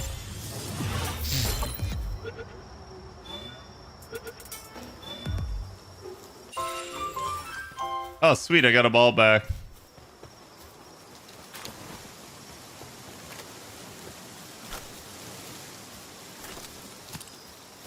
Okay, so...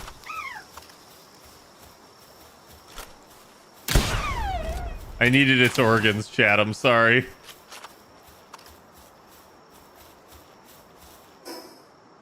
I'm sure you understand.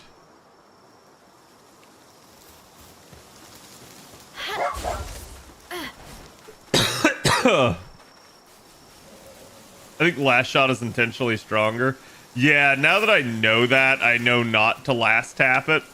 Because I don't really think it makes that much of a difference in the percentage of the capture rate. Is there a more advanced rifle further down the tech tree? Yeah, there's like assault rifles and stuff.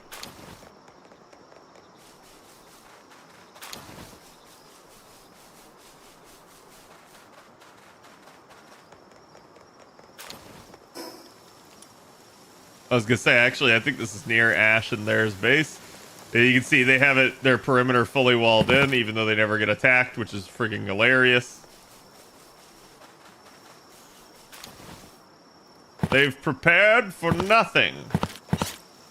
Oh, okay, game.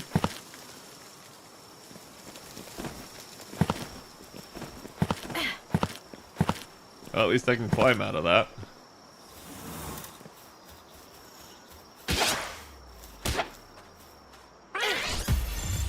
The ball. Are you f***ing kidding me?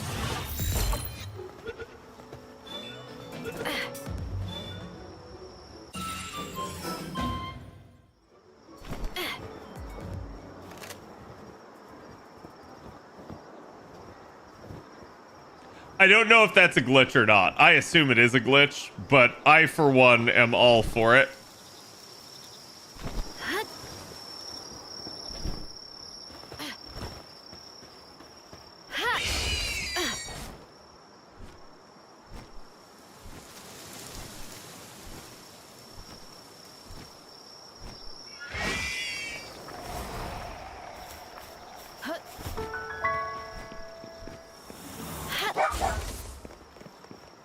Oh, just a physics interaction with the animation? Yeah.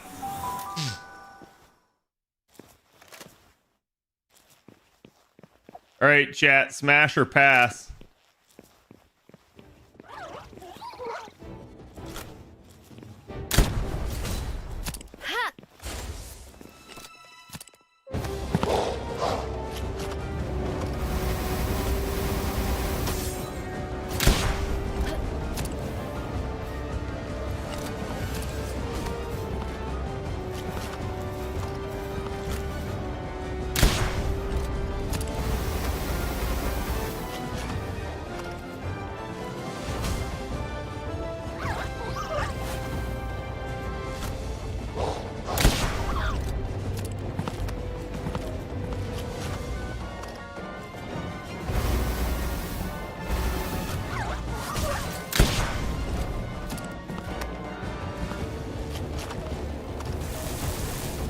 So I have the handgun, chat, but the handgun basically is less damage efficient.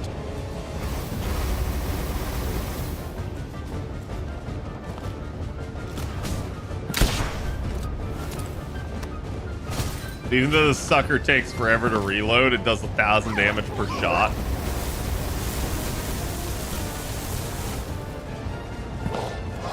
I knew that thing was gonna dodge.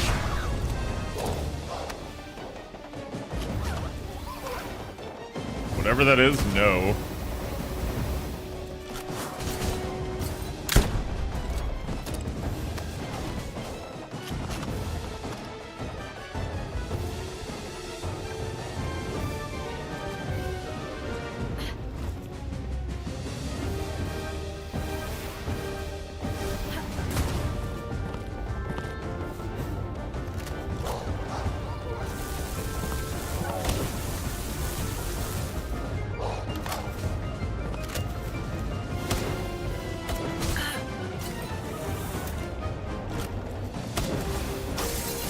Oh! Go for one more.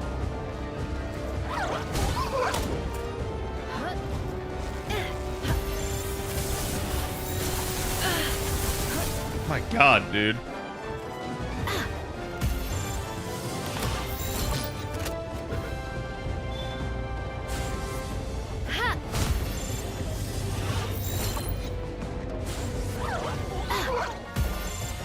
I know this thing's gonna use all my hyper balls and I hate it.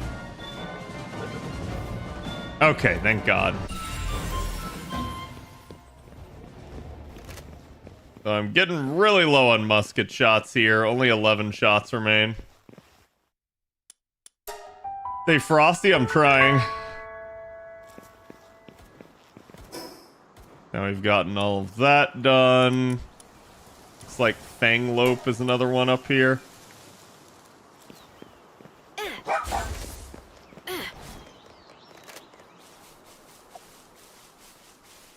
That I'm being dragged underneath Nico.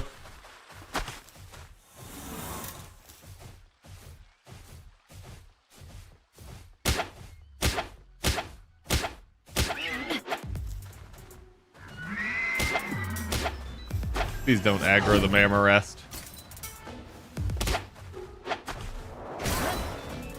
I don't care if you damage me, just don't aggro the Mammorest.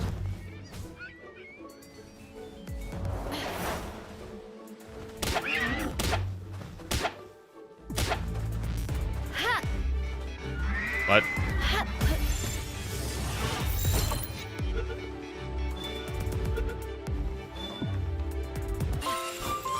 Alright, we got it. Okay, so I've clearly captured all 10 of those things.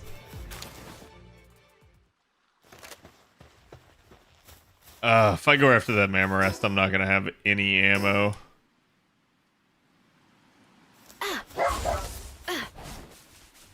Doing the moonwalk, yeah. I mean, that's what was happening to a lot of Conan enemies too. They would also like moonwalk after you, where they would like face the wrong direction and chase you backwards, and it was like even more terrifying.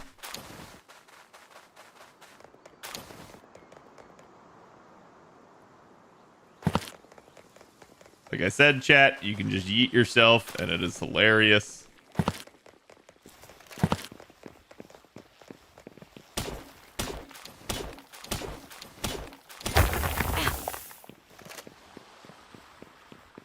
Paldium is like seemingly always useful because it's used in the Pokeball creation. My game just froze. Oof. Is the mammoth still king of the area, Cad? No, I mean I'm stronger than it now, so I am king of the area finally. Yeah, there's my Relaxauruses. They actually still hit really hard.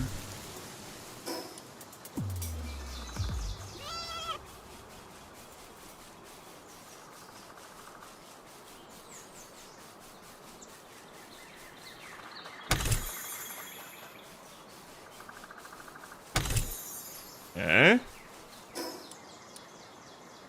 Says there's a Fanglope here. I don't see one.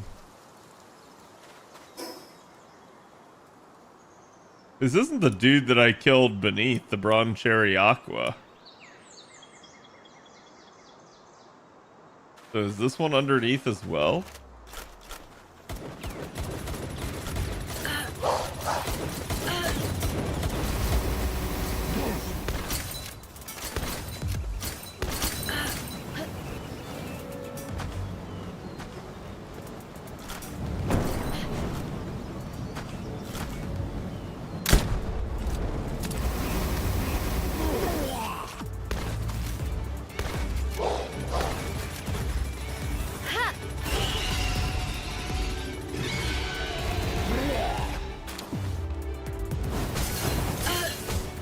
Wait, where are you hitting me?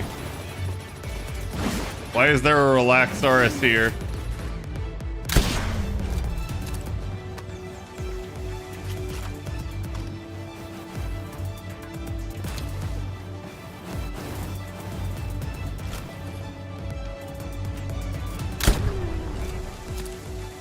Okay, that'll teach him.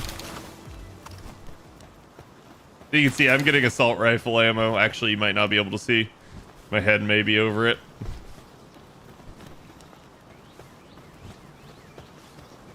I haven't captured one of these guys yet.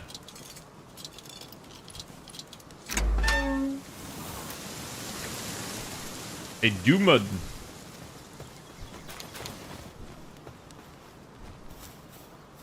Ah, so the Dumud is like a Dodogama from Monster Hunter. It just want to be left alone so it can sleep.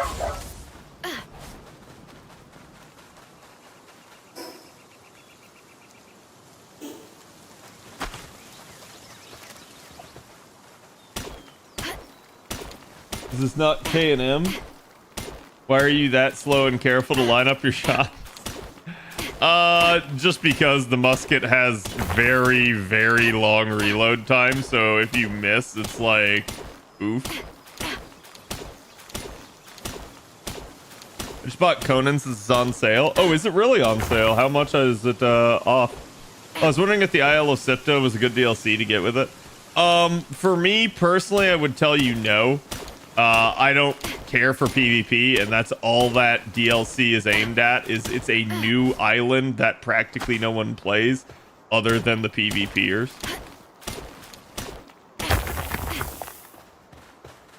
Is it on sale now? Like I said, I don't know. Hey, that's news to me if it is.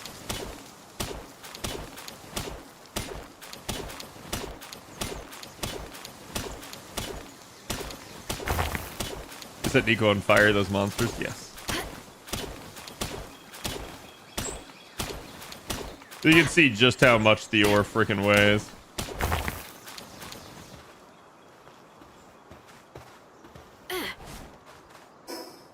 Like, it's pretty rough.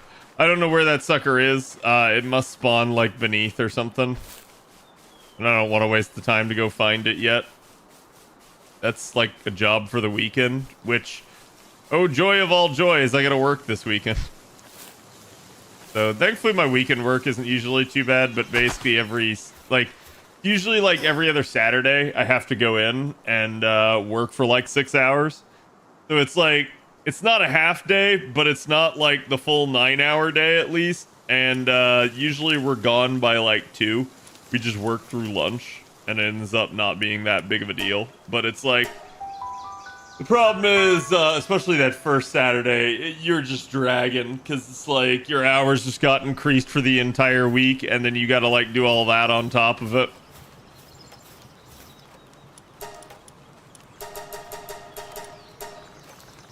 Okay, let him do that. In the meantime, I need a gunpowder.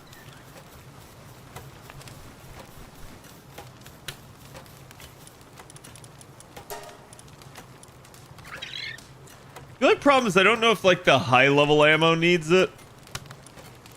So, course and handgun does.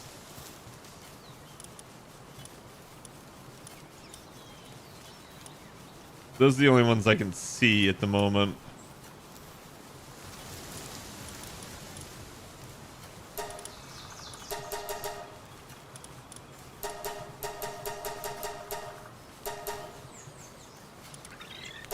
Oh, it's 2 charcoal per. Interesting.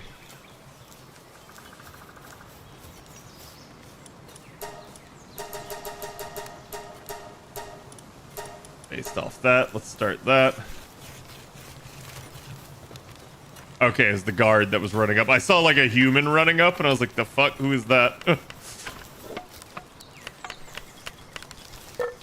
Look at him go, chat.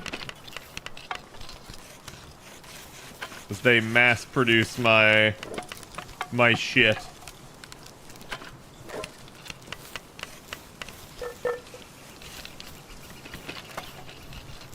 Your base is getting fancy. I don't know about fancy, but my base do be doing things.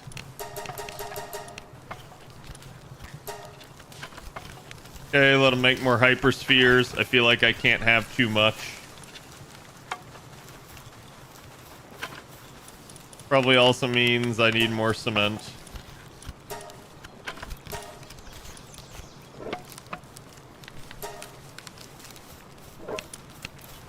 And then...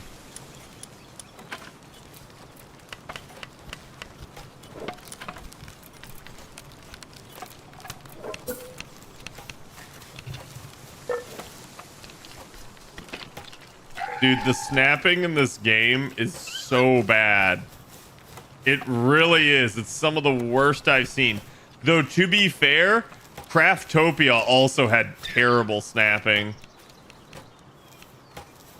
Like, absolutely horrendous. Basically, stairs don't want to snap to anything that isn't like a foundation. Or a wall.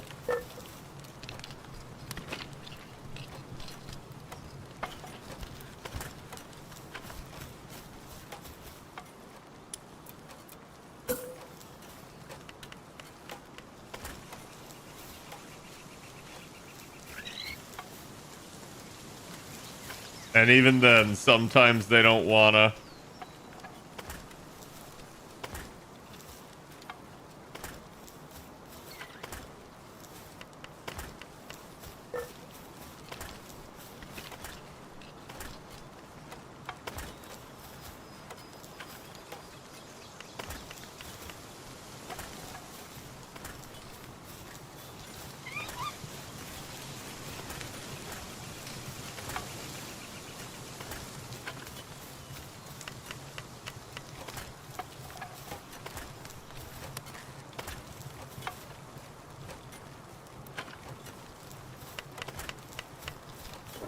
Is there a reason you got a giant egg there? You mean this thing?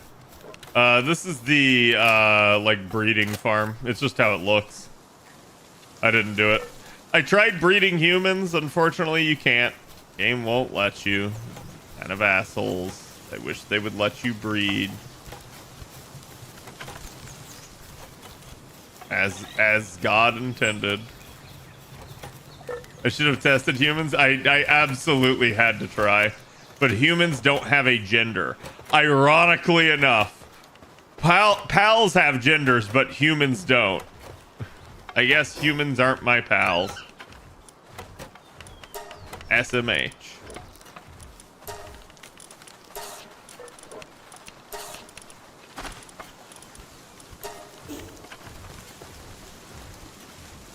Palworld is LGBTQ friendly. I don't know about that. Like, again, it doesn't even acknowledge that humans have a gender, right?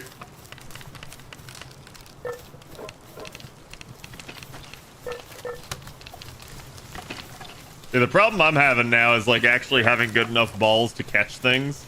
Kind of rough. So you can see why I'm just trying to craft like hyperspheres here and stuff.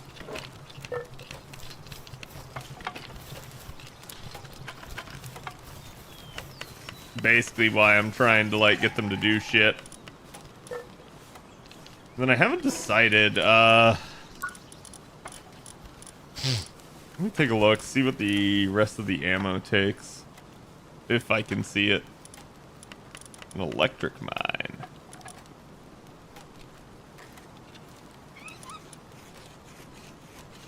The medicine production efficiency of pals? I don't have any pals to produce medicine.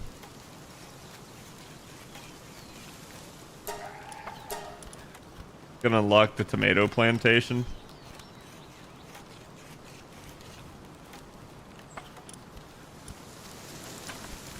Oh, a dark Pyron saddle, so I should be able to ride my Pyron after that. Looks like polymer comes next time as well. Of course, polymer used from high quality pal oil. Refined metal pickaxe.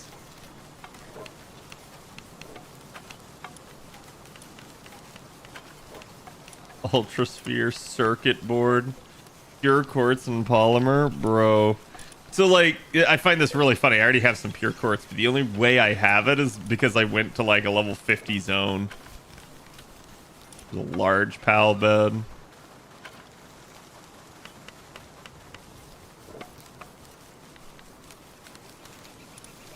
Single shot rifle.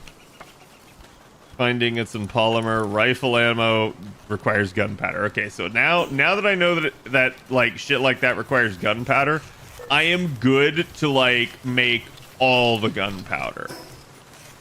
And that's like the majority of what I wanted to know. Was like, was it a good idea to keep making gunpowder, or was it a material that was gonna like age out in effect?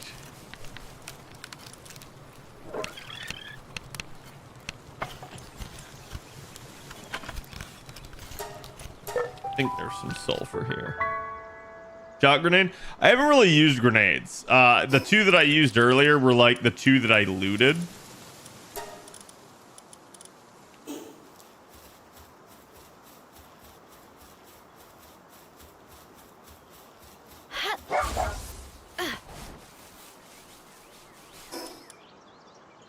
As the quiver I killed earlier. Yep, here's some sulfur. Well, Nico's just killing some Syndicate thugs in the background while I do stuff. Actually, ironically enough, Syndicate thugs often have pal spheres on them.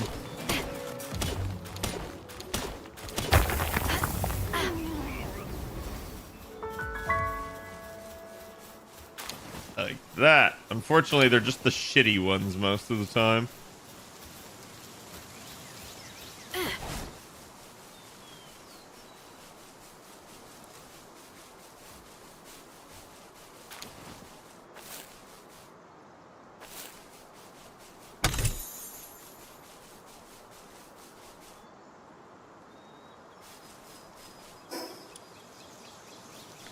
Mind me just looking to see.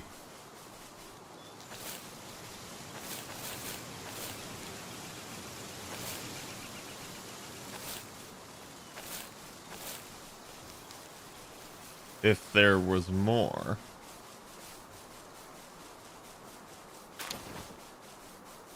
When are you gonna release the other half of the brand review? AP is the one editing it, so it's basically on him to get it. I don't know. Like, it'll depend on how long it takes him to edit the second part. And the issue at play is that, like, there's probably gonna be 4 parts for this one. Last year we only had 2 parts. This time we're probably gonna have 4 because it's just that freaking long. And I apologize for that. I wish it weren't that long, but it just kind of ended up being how long the footage was, as well as like just how many banners there were. So it's like I'll try to see what I can do, but I'm not gonna like push AP because I know he has a job as well. But again, the first banner lasts you at least through March. The second one probably will go to mid-year, and then the third one will probably go into the fall. So like it's probably gonna end up being the seasons in effect. Blazemut. Still have no idea how I like discovered that part out there. In fact, do I have?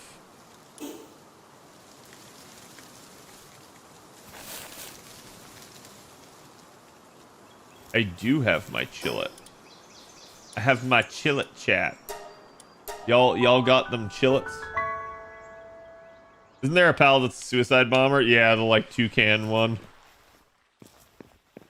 Yeah.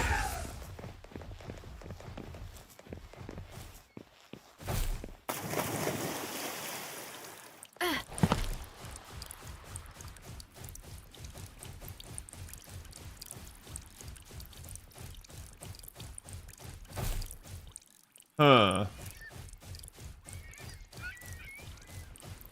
Wait, what's the point in riding him if he has to swim?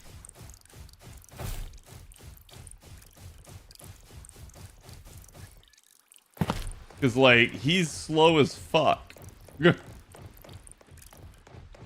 I don't get this. Do thugs ever use pals? Not very much from what I've seen. Less stamina usage, I guess, yeah. Like, there's clearly something out there. I don't know how I revealed it or how I got out there, but it do be like that.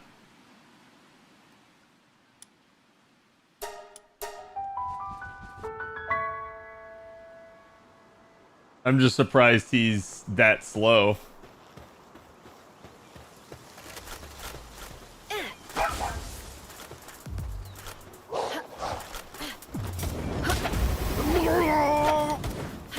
Ooh, ammo. Give it to me. Give me your ammo and your gold.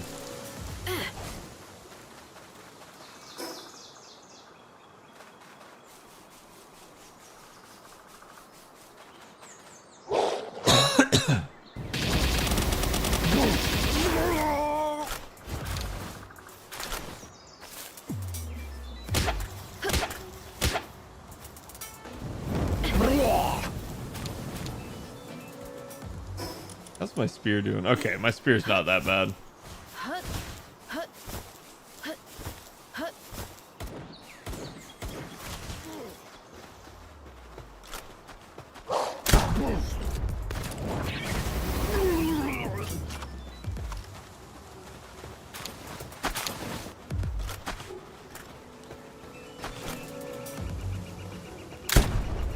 What?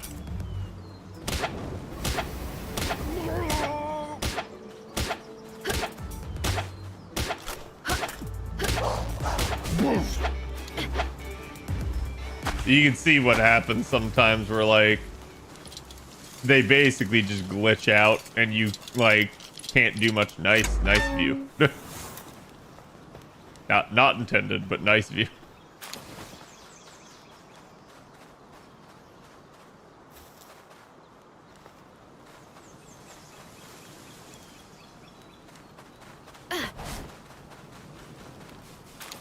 All right, I got the souls. Let me see what I can show you guys on that.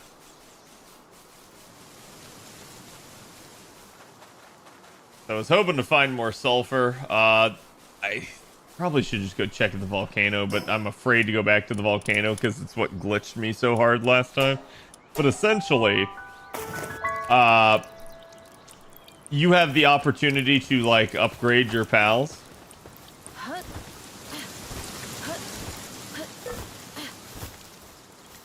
actually, sorry, it's here. You hit enhance pals, like I can come over here to Nico, and you can see how many souls you have and basically like upgrade them accordingly. So for instance, I'm probably going to upgrade the max HP here. Looks like it would be 2 for that, and it's probably going to be 3 for the next one, so I don't have enough for that next rank. So we'll do his defense instead. And then basically I just got to find what looks to be 5 more souls, and then I'd have maxed out HP and defense for him. I haven't upgraded his attack. I probably can at this point. The whole reason I hadn't been upgrading like Pal's attacks and stuff like that is because I was saving the souls for other stuff. But I'm gonna keep Nico around. He seems to be like arguably one of the best land mounts. He's just so redonkulously fast that it's really good. So you can just see how much... I'm not going to bother with work speed because he's almost never going to be working. I haven't figured out my main team, so I haven't used it yet. Yeah, like I said, I'm okay with Nico kind of being like my main land mount. The rest, though, I'm right there with you. I haven't figured too much out yet. Like, for all I know, I may want to stroll around on King Paka half the time. So it would be what it be. The deer is fast too. I'm sure they all are to an extent, right? Huge egg. Large Orzen egg. Okay, good. Heating. Got the ingots. Yeah, the Bushin actually seems really nice because he can do just a ton of stuff. Including heating.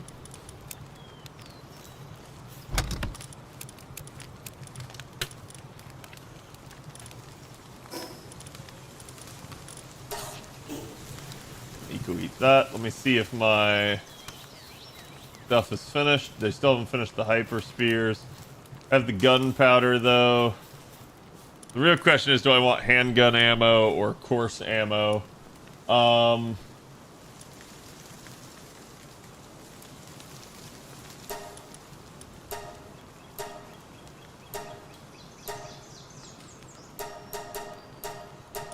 Probably just gonna tell it the 10 course ammo for now. And then eventually someone will come make that. My base feels claustrophobic. It's not beautiful in the slightest. It works. And I'm aware that it works, and it'd be what it be. Like, again, the fact that I cannot build floors here is super stupid. The fact that I cannot build roofs here is super stupid, but it is what it is. I'm willing to bet I can actually, like, cap the roof now. Yeah, so like, I should be able to build roofs there.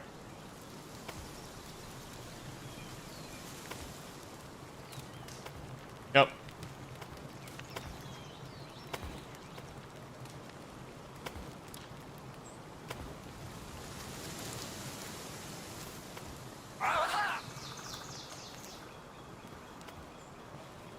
So, for better or worse, I have managed.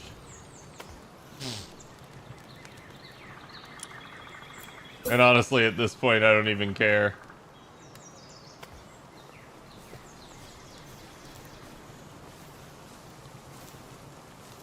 We will close the base off because I know the rule about summoning big pals, and I just won't use big pals in the base.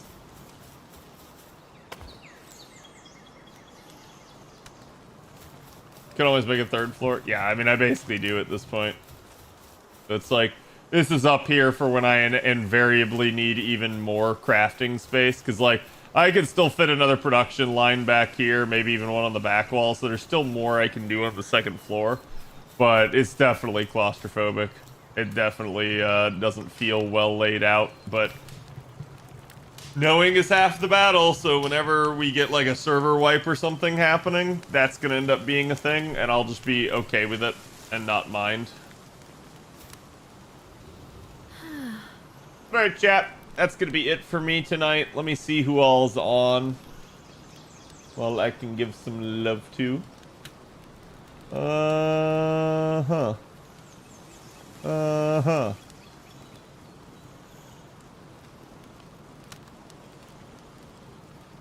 I see. I see a Mr. Phaethon. Gonna send you guys Faye's way. Go give him some love. I will be back tomorrow. Tomorrow may be a more interesting video, assuming I can get everything set up for it. But, please look forward to it. Again, like I said, go give Faye my love. Okay, the raid did actually start for once. Yeah, I'll be back tomorrow. God, I feel like there's something else I want to tell you guys, and I cannot remember what it is. But I will think of it. Worst case scenario, I will do a ping if I have to. So, have a good one. See you guys later. Good night.